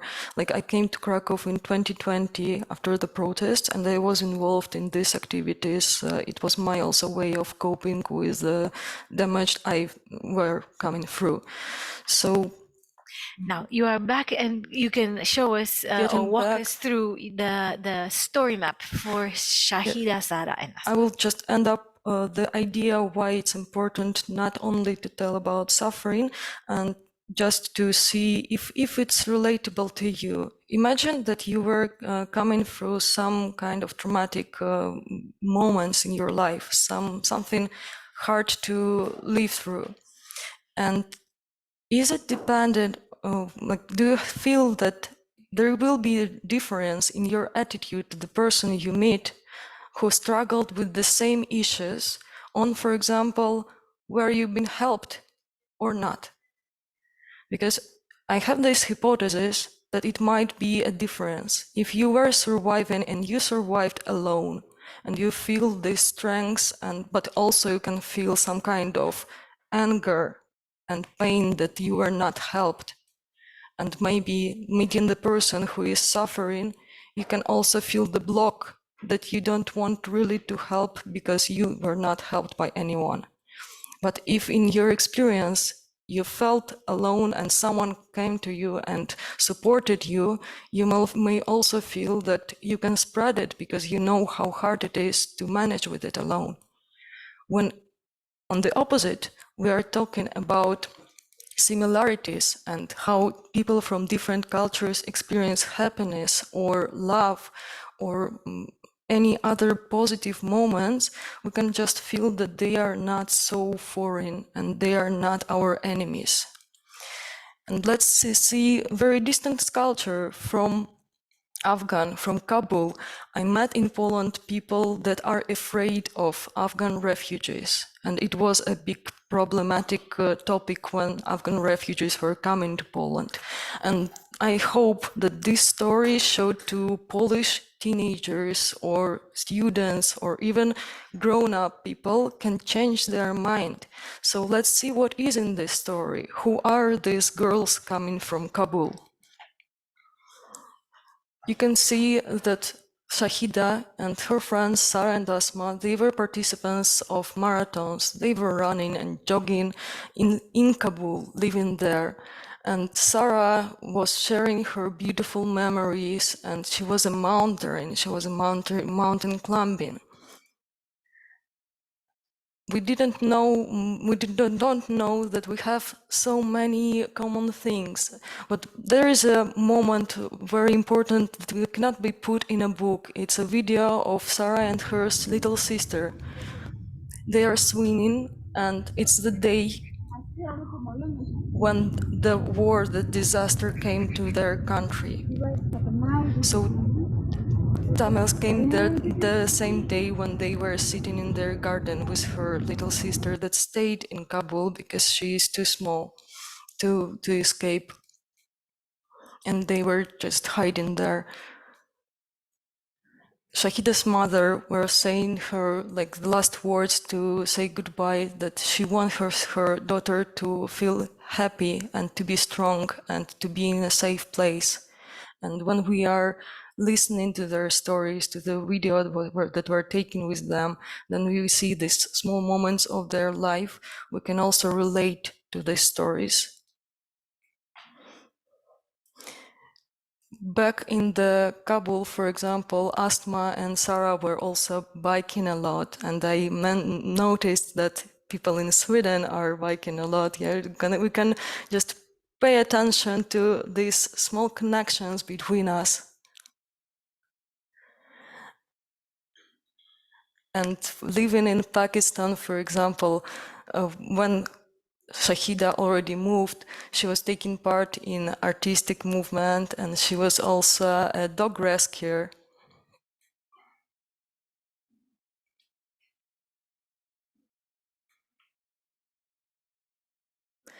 When actually we are looking through these histories, there is not so much information about the differences, like the cultural differences and what is making this exact culture special. But that's not a reason to tell about the differences itself right now. We are more paying attention for the connections, for the similarities to make our cooperation possible. Actually, I really think that we can find out what is making us special, not using the word different, when we are open to each other already. And to be ready to open on another person, first we need to beat our fear that this person is so other, so alien. Because it's not. We are one and we are mostly humans and we have our human culture. And when Shahid and Asma came to Poland, they were also looking around, coming to the museums and to festivals. And then all these three girls got to the university, Jagiellonian University, on different studies as they planned. And that is a part that is not yet on this map, but I already connected with them to know what is going in their lives. And of course, we are telling the story of suffering, but not only it. We need to understand that these people, when we already got to know that they are enough close to us, they came through something that maybe we never experienced, and if we imagine ourselves in such moments of life, we can be terrified and we can feel that God, probably I would like someone to help me if I would be in this place. So that was the reason why to tell the stories the way they are told. First, to make these people closer to us, and then to support our imagination, to bring compassion. And let's also see another stories. I'm not getting into, for example, music or audios, but I want to encourage our users to see it because it was created either with the refugees themselves, that's their videos, and also they're telling the story, their narration, how they're expressing themselves and their ideas. Like, for example, Sarah, Shahid, and Asma, they want to get back to their country. They want to get back when they will be strong enough to make difference.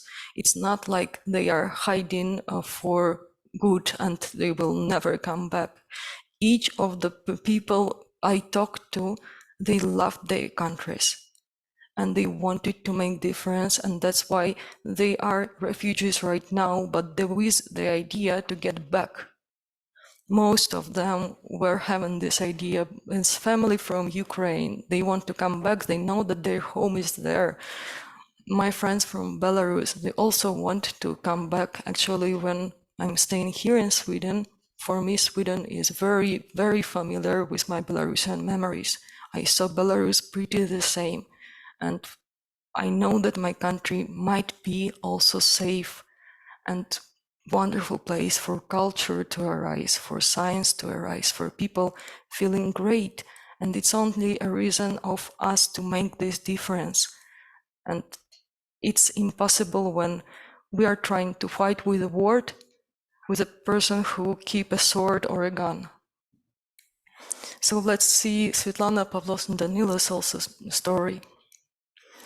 This one will be full of heartbreaking moments because we also are saying about mother and two kids, and they lived through danger and through war.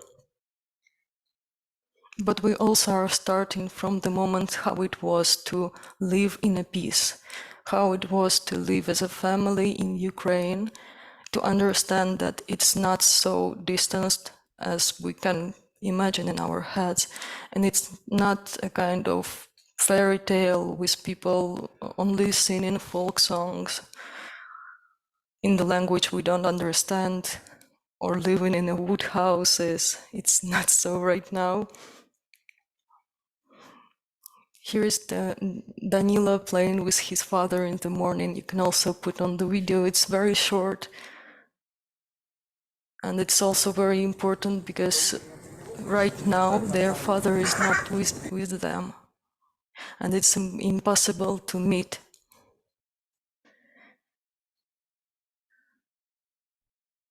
When Danilo was telling his story, his mother asked, "Tell them about your cherry tree." And he was telling about the tree he planted with the father. And I think that in many different cultures, I saw this narration plot of, for example, tree planted with a father and son. So it's something common. Here we used the photos of both Pavlo and Danilo at the same place in different years. It's not far from their school, and there were a railway that was built at the time of Catherine II, the Empress. And now, when they get out from Zaporizhia, their townland, the bomb just fell at the same place where the boys were taking photos. So it was destroyed. And Svetlana were telling that even Nazis, when they came during the Second World War, they were not destroying this exact place because in their eyes it was beautiful enough, it was a historical object.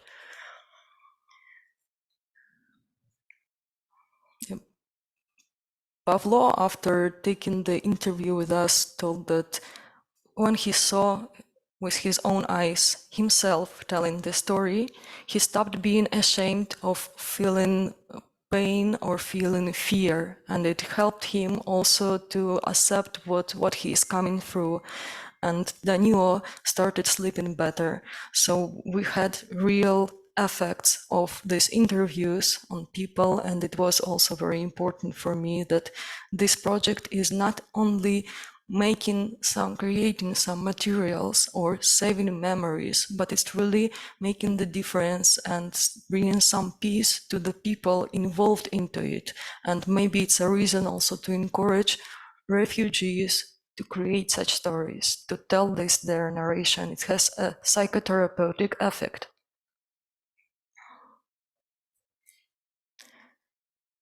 And you can see a happy grandmother that came with them. And the very last part of the story that I will show. So here we can see a look how they loved their father, and yeah, now they miss him a lot. Or the simple Ukrainian family house. Svetlana was telling about the bread they're cooking together and how she loved the big table for everyone, for guests to sit around. And it's also not a kind of our stereotypical imagination of a refugee's family. I heard it many times that like people from the European Union or from the more stereotypically wealthy countries think that in Ukraine, in Belarus, in Kabul, we are living on the edge and we are living poorly and not having our own houses. It's not so. It's actually we are on the same page, and the level of our life before being a refugee might be much higher, and experiencing what we are coming through, this level is going down, and it's also a kind of shock for us. But it's not like we're coming from the jungles. And that's also why I wanted to show people the level of life they had before, connecting this past with the present. When this story was created, also the professor of Lund University, Department of Law, got to a look on the story of Svetlana, Danila, and Pavlo, and he wrote down a poem that was translated by his son in English, but you also can find it in the original in Polish.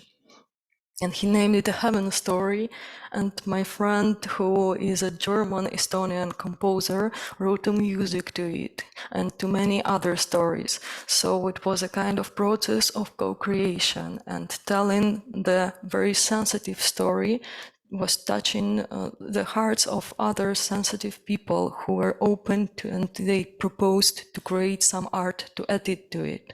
So when you are looking through these stories, or maybe when you are creating the story of yourself, and I'm telling to our future users, you can also make a cooperation and find and make visible the connections with other people that you maybe didn't know before will appear. It's a very short moment, yeah, but let's do it. For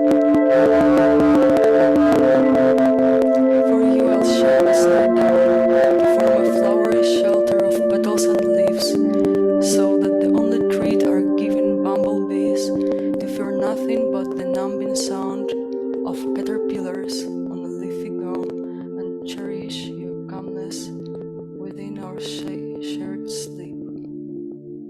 The blissful silence is being disturbed by an abrupt whir of most fragile wings, like helicopters of the night.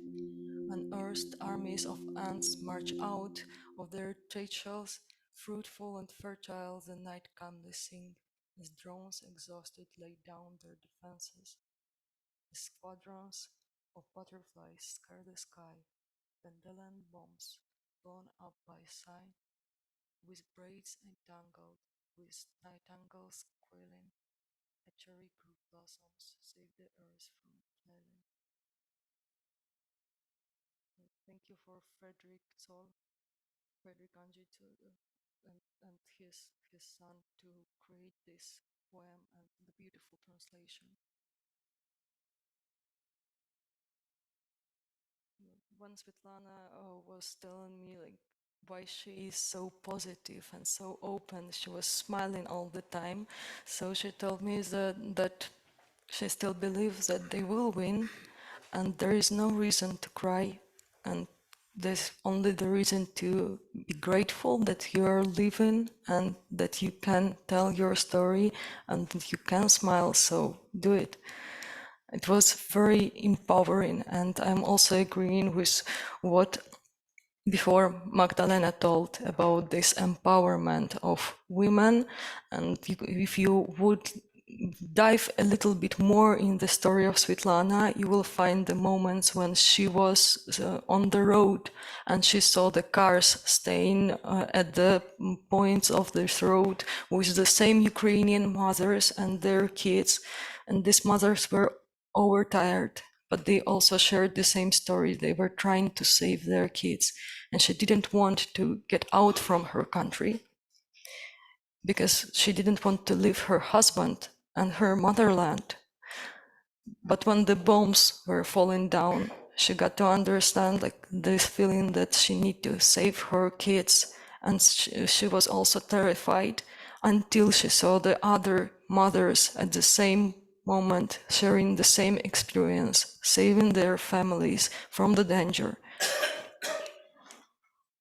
And here is the last part I've added to the story before the open day in Villa Decjusza in Poland.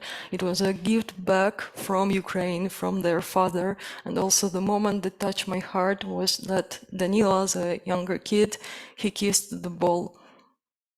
He was missing his father so much, and he was so grateful for this gift to come. But as I told, each of these stories is not over yet, and it's still writing in the real life. So we can hope that probably the war will end successfully, and Svetlana and her sons will meet their death. And let us also see the stories of Yulia and Zhenya, just a moments from them, and Omar. So this is a story of two refugees I lived with in the same room. And now, first of all, I will tell you that the story is also evaluating, and at the moment when it was ended for the project, there were a lot of uncertainty, and they were in the moment of life where they don't know how to live, how it will go on. Now, Zhenya, as a musician and a transgender person, he is on the stipendium. He got to the university in Poland, and he's studying Polish language. It goes very well. Like at the beginning of summer, he was not able to speak Polish. Now he also got a job as a text writer, and he is very successful in his education. And Willa, who is an architect, and I will show the moment with her. Here you can see Willa as a kid. And she was working as an architect later on in Belarus and in Ukraine. Both of them first moved to the Kiev, and then when the war started, moved to Krakow. So now she is also getting the job, and she is into the community of Belarusians in Krakow, creating toys for kids and preparing as a designer. A part of our community voluntary activity, we will have a big party for more than 112 Belarusian refugee kids already registered. And there will be a lot of activity and kids screaming from happiness and getting gifts. But when we were talking to Willa during the project, she was very tired. She was on the edge of depression because of not having a job, not having a possibility to actively change her life. And she was also sorry even for being involved in the protests in Belarus. She told me once, if I can imagine where I will appear in the next 2 years, probably I will never get out on the street. She was a person who took away the mask of the soldier. They were in this kind of black masks, and then she was brutally arrested, and the video of her arrest was on the internet when they were just putting her in the car by legs and beating her. Zhenya also lived through the arrest as a transgender person. It was very harmful for him being pressed to be naked in front of other people, and they were laughing and abusing him verbally and hurting also physically. So it was very problematic to stay in our country for them, and Willa also was under the uncertainty because she was to be arrested for 2 years in a prison, and she was like running from the Belarus through the woods. It was not legal escape in the winter. So we can see a part of this video, not all of it.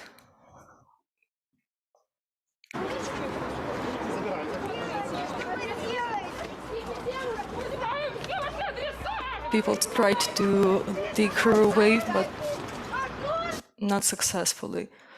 And then it getting a bit more brutal, so let's just skip it right now. If you have enough temper and you want to see how it looked like, you can. But let's move a little bit over it.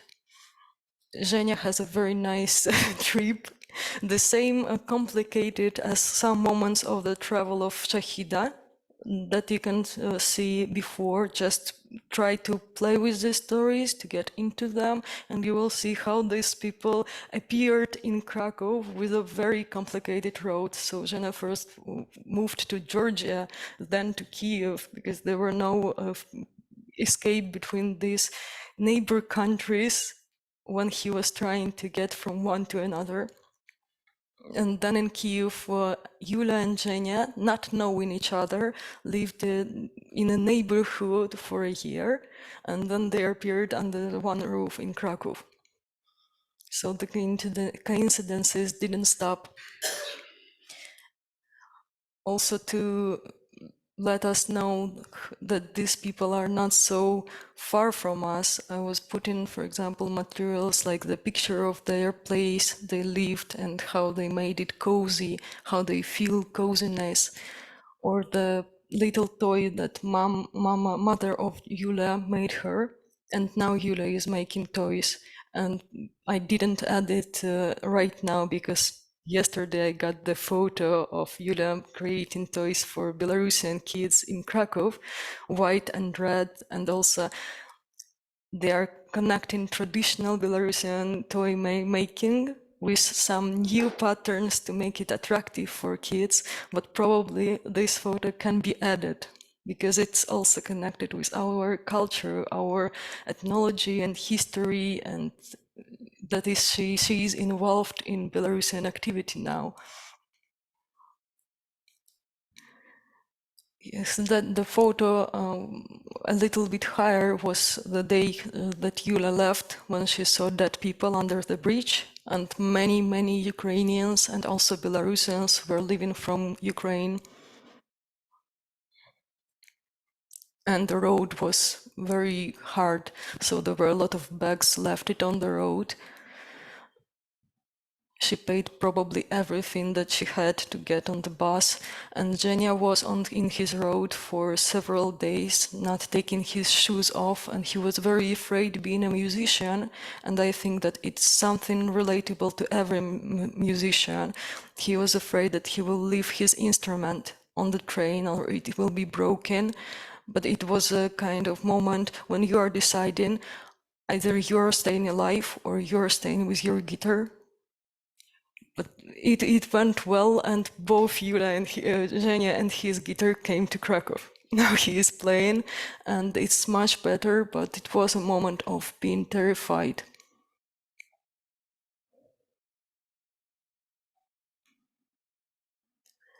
And when Zhenya was already in Krakow, he also got involved in the So Close project, in the stories of others, and he created some music to the stories of other people. And that was a moment of our co-creation. I want to emphasize one more time, it is very important to be open to new activities, and if you feel something for it, you can create it, you can share, and mostly the result I saw and observed was that people are super happy to cooperate and to create something together. Like Svetlana was really crying from happiness when she saw the poem written by Friedrich Zoll, and the same Zhenya was very happy to know that other composer reacted on his story, and also Svetlana was happy to hear music of Zhenya, and people started being closer to each other, and so close it's not only about people above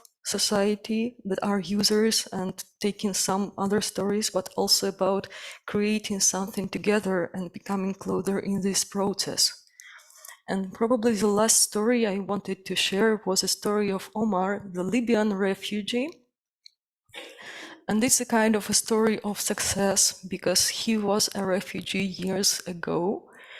And now in Krakow, the first idea that he tried to tell that he feels like home. And he actually not so much into coming back. He was born in Panama, but it was his grandmother's place. And then he moved to Libya, where he was raised with his father, and when he was a kid, their house was ruined, and he suffered a lot staying in Libya. Like his family was threatened, and it was constant war inside of the country. And he lost his home in 2011. There were a lot of protests, and Omar didn't really find himself in Libya. Maybe that's the first story I heard about the person who didn't really want to get back, but maybe just because he is not seeing the difference in or the chance for his country to change in a way he would like it. So he first moved to Cyprus, and he became a student there. And as a very perspective person, he was studying well, but on Cyprus he also didn't find his own place. And then he got to Poland. his family was not very happy about it because they didn't know much information about Poland and they didn't see their son there as a student person. And for him, it was exactly the place he wanted to be. And he found the society he wanted to communicate to and became a leader and a volunteer of different organizations and also a leader of his class group. And then he was graduated and got a good job in Krakow. And he was providing some important moments that makes his story a brilliant part of our project, because he was providing his ideas what can support and help refugees in other places to somehow find themselves, to understand how to behave. He was also comparing his first experience on Cyprus, where he was suffering a little bit of alienation and not understanding really how to make connections with people of other cultures. And then how it changed with years. Like in Poland, he already had this previous experience and he got new ideas that, for example, you can be a little bit more open on the culture of the country you're coming to. You can accommodate and try to get into the patterns that are in this country, and also to make yourself, if you can, a kind of important to the people you are cooperating with, like not to only wait for their support and help, but to propose something from your side and to have this kind of respect to the culture you are coming to. And the same, to have respect to your own culture, just accepting the differences to be, but not empathizing them. So this kind of story can teach us a lot, and I also encourage new refugees or people living through forced migration or just being in another country by their own will, but meeting unexpected moments and difficulties and obstacles, to watch the interview with Omar. Maybe you will get some tips how to cope, how to overcome the obstacles you have met. And probably this is it. You can also use our map and see the history of Polish migration, like Ludwika and Józef, the daughter and her father. They lived in 20th century, and Józef was into the political movement. That's why his family was moved from the country, and he was imprisoned, and they lived a lot of traumatic moments.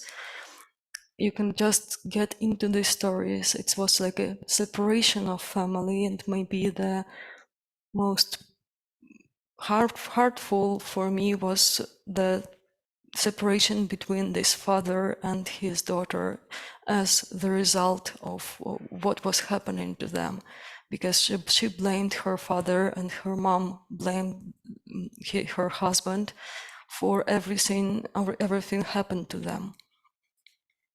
But also the reason why we put the stories of Polish migrants and refugees was to be able to compare and to tell the Polish audience that we also have some similar stories. And maybe your families or the families of your friends now living in Poland and feeling themselves home have some similar experience that can probably help you to understand newcoming refugees.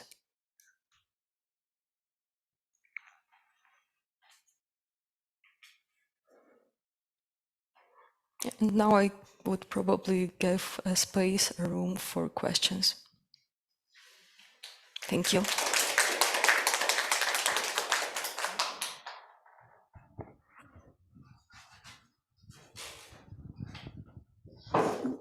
Hello, thank you for your talk. I was just wondering, in the kind of descriptions and everything, the text and how the images are, to what extent, how did that kind of get created in a way? Did you, so the bits where it has the person's name and then a bit of text, was that from an interview that you did with them and then you typed it up, or did they write those descriptions and then did you kind of co-curate these pages in a way, or was it you did it and then they checked it? I don't know. Yeah, I just wondered about that process. Well, I used all of these ways. First, I was taking interviews live, and then I was creating the text. Some of these people were speaking in their languages, so I was able to make a translation from Ukrainian, Belarusian languages to English, and then we were discussing with them. So I had a constant connection with our heroes.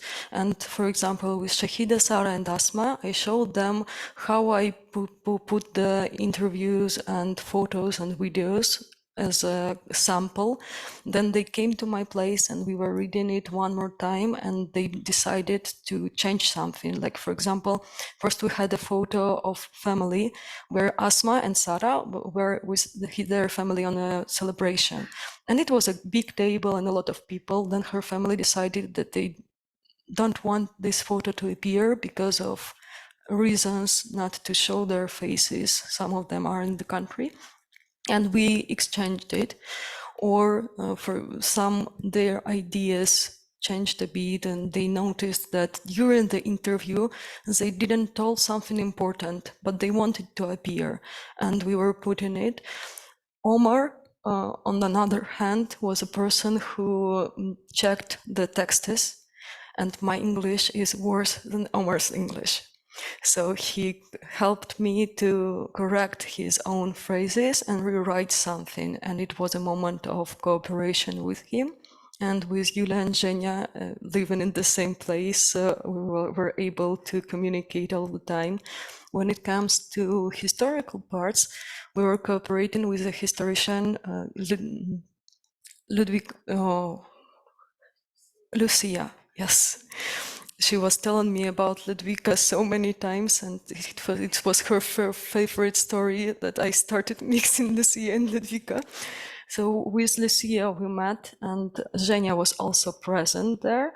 And when Lucia were telling us the stories, Zhenya were playing music for them, like just listening, imagining it and playing. And then I had also a conspect that she made and some photos.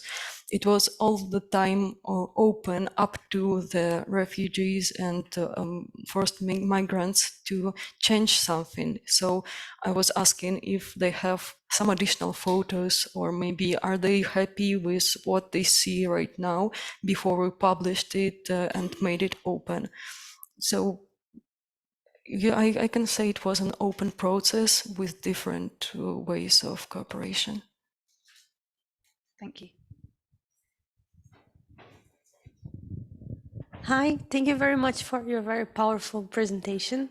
I wanted you to elaborate a little bit in what you talked about sympathy and empathy, because I'm not sure I understood what you meant with the difference between the two, and how I think I understood that you said that we shouldn't, that is more negative to feel empathy, or empathy, that we shouldn't feel empathy, because what I've understand and I've heard other people like repeating is that when we feel sympathy, we see the similarities only, and sometimes we kind of try to unify the person, or can try to like only accept certain parts of that person that kind of matches with us. So it's kind of it can be an oppression of differences, like I've heard like this perspective as well. And then when you are empathic, that it's not really about having similar experiences, but connecting with the feelings and having a feeling for someone and respecting that there is a difference between you and that person, but that you still can be connected despite differences. And I'm not sure exactly what are the differences between all of that, but I just wanted to know, for you, how do you see it, and how do you kind of see those ideas in relation to the process you've been doing with the read all of these very interesting people? Well, actually, it's a field of neuropsychology, and when we are saying about empathy and sympathy in a cultural sphere, we are mixing it naturally. And when I'm talking to my friends, I always use word empathy because I know that they will think about sympathy, and it's like the common meaning for empathy apart from neuropsychologists, and we are saying empathy, but we are feeling about having feelings to other people and having positive feelings also, like not thinking that empathy can be negative. And we cannot not feel empathy because it's how our brain works. We feel feelings. I know it sounds strange, but they are appearing inside of us, like the reaction on something, on some stimulus. And this is empathy. It's not about good feelings, bad feelings, just reaction, like the stress reaction. And when we are coming to sympathy, it's the reaction with compassion, with caring, and why it is based on similarities, because it's based on mirror neurons. So that when we are seeing the face of other person smiling to us, we are feeling happy because we feel that there is some happiness around. Or when we are seeing the wounded person or even the wounded animal, we can feel pain and feel sorry or feel afraid. It depends on what is more common to us in the experience that we had before.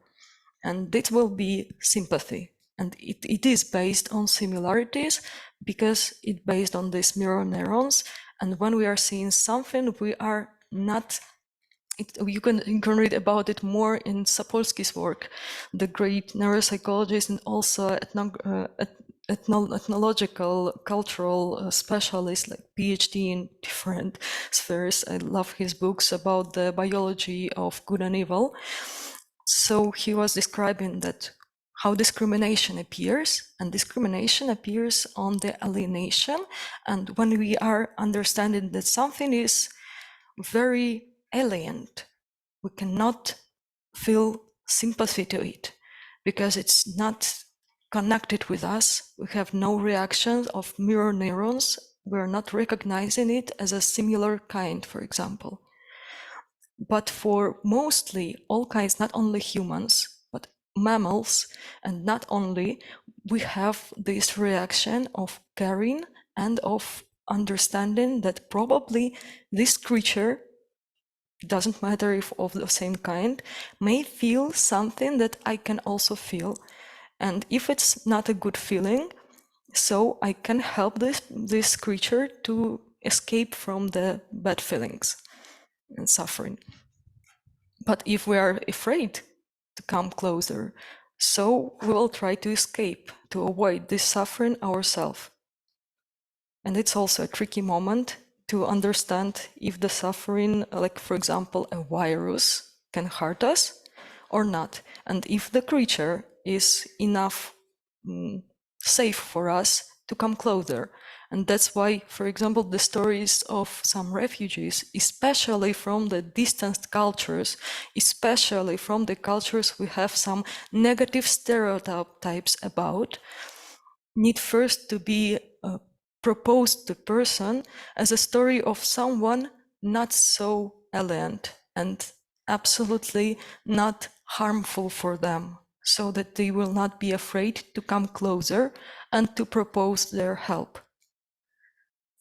Thank you.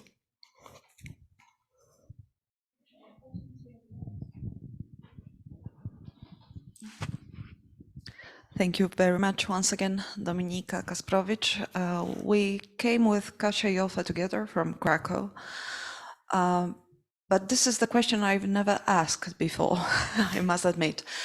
It's about the role of an institution. It's about the role of an umbrella organization that is or could be behind a person, a creator, that is eager to create such a storytelling with digital tools, for example. Would it be possible for an individual to do this, whether collaboration with any kind of umbrella organization plays role. What would you say on that? I think and I want to emphasize that without Willa Decjusza and without also support of such organizations in Poland as Salam Lab, and without this kind of space for cooperation and for making connections, I think it will not be at least so easy. Maybe it would be possible, but still it will involve new organizations. And at my own experience, it's very hard to survive alone. So the organizations themselves are institutions of society ready to support you and to help and to give you voice or to make it heard. And without the kind of respect for this institution, maybe these voices will never be heard. And also the digital tools like creating videos, creating these interviews, recording it, will not be possible without the support of Willa Decjusza and your own impact in it. And so the quality of the work we made, the frame, the place to let it be is also connected. We are grateful for the opportunity to create such things, and without the cooperation with other people, it will not appear in the first place.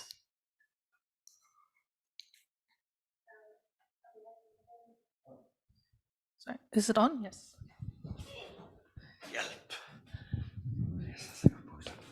I think the institution has a very important role in bridging. We have a large communications problem when it comes to these things. I mean, I live in a country where we recently got a new government, which is a conservative and right-wing with a racist party supporting it. A scenery nobody could have foreseen 10 or 20 years ago. And we have a lot of things like this all the way since the wave in 2015. And I would say that we have two communications problems. The do-gooders, let's say us, and the ecological movements are seen like a kind of power, like the teaching school. So a lot of people, I would say almost the majority, they don't believe in us. And the second problem, and I've been doing two big projects about refugees myself the last 6 years, is that it's boring.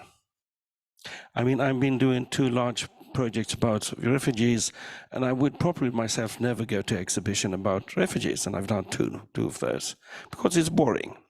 I mean, you have to fetch the kids at the school, and your boss is mean to you, and I mean, look at the weather. You know, you want to do something that is nice. So you have to create stories that people are prepared to, to follow voluntarily. And this is a major problem. Yeah, I can agree with that. And we are still in the process of thinking how to propose the stories better, or how to create next story in a more creative way. And the stories are unfinished because I'm still getting the ideas that, for example, for presentation in a poetical society, it can be proposed in a different way.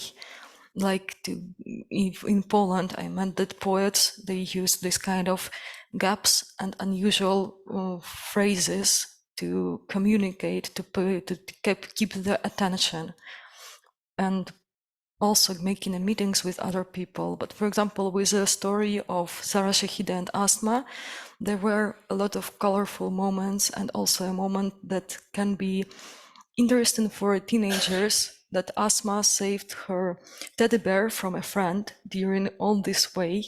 And it was like a tricky moment. We are not really sure if it's friend or boyfriend, but still this photo with her keeping this bear while escaping from the country with a lot of terror and so on, can keep the attention of other teenagers feeling pretty the same, feeling this affiliation and boundaries to some things that are important, to topics that pop up in their lives.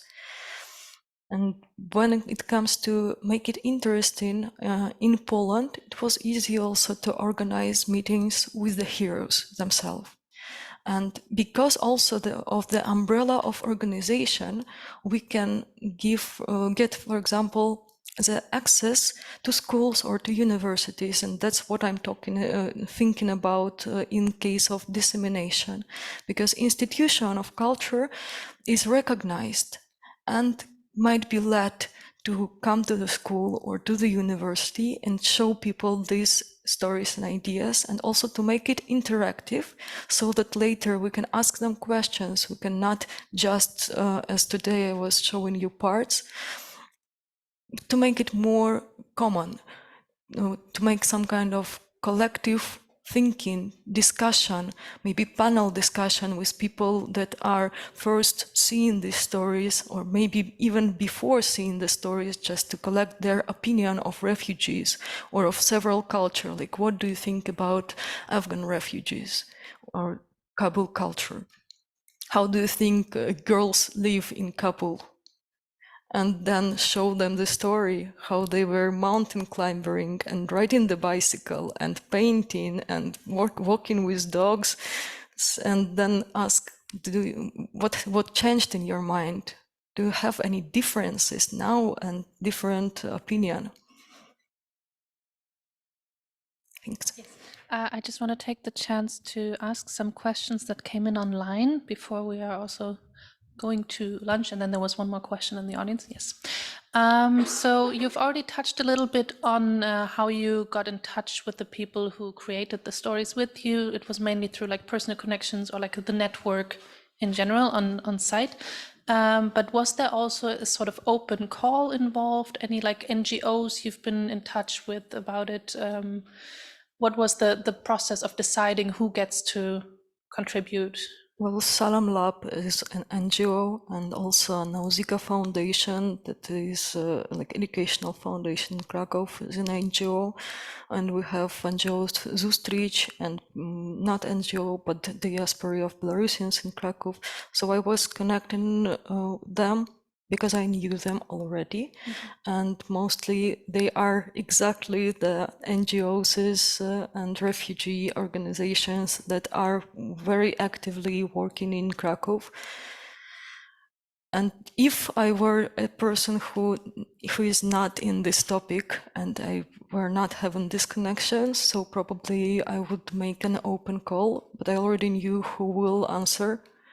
And I asked them also to make this kind of information open, and they were sending to their friends. Mostly everyone were welcomed. I was ready to make 30 interviews and not stop. And then when we got 8 people already in this process, we just decided that first we will end up with their stories, and then there may be a new wave, or we can just let them create their stories later.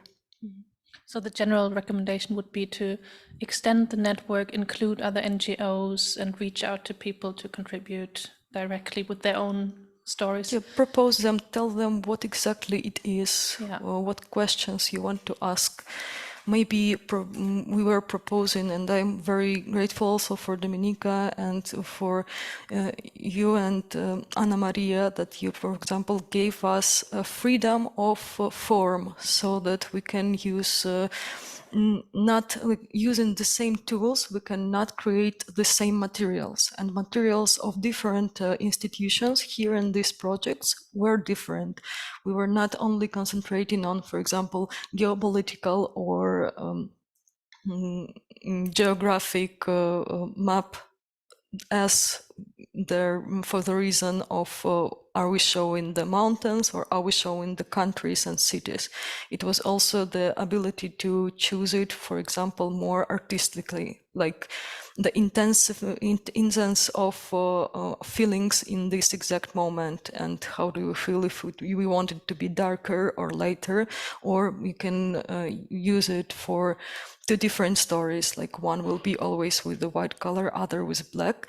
helping us to understand when the stories are not told straightly, but popping up one by one, which story is told. And you can play with the form also. So what was I talking about? I float a little bit. So yeah. We can maybe connect to the next question because it, I think, relates to what you mentioned. There's one more question in the chat about what if institutions who want to create those types of stories don't necessarily have this direct contact or the network to create personally or in such intense contact that you've had? Do you have any recommendations or ideas on how to approach the process if it was just one institution trying to share stories of people without the intense co-creational approach? So their ability of creating the open call, I think, is very important. And as I told, we were connecting with organizations, but they were making the open call inside of them.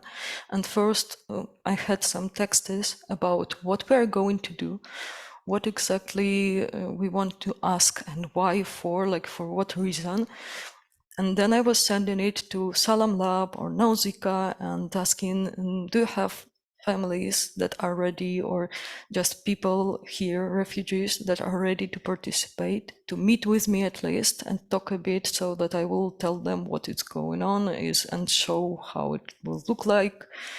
And that's all. That's the first step you are making. Then waiting for response will come. Maybe not 100 of people will come to you, but later on they are getting into the process and voluntarily telling their stories. Mm-hmm. Thank you. Thank you to Raluca Minoyu and Johanna Döri online who posted the questions. And I'll hand it over again one time to Elena, who had another question in the audience. Okay, it was more a comment than a question regarding the boring theme that you commented. I think what is boring is seeing all the time someone or a group of people as of needing help and having the feeling that, okay, what should I do, or what's my responsibility, or how can I help, or should I help, or all this dilemma that comes from seeing the other person as an inferior in a way. But I think that when someone tells this kind of stories, behind there is actually, I mean, the possibility, what you develop in order to be able to overcome difficulties and the choices that you make that we are all called to make, not the same choices, but I mean, in that sense, I think that they allow you to explore new possibilities and new ways of living.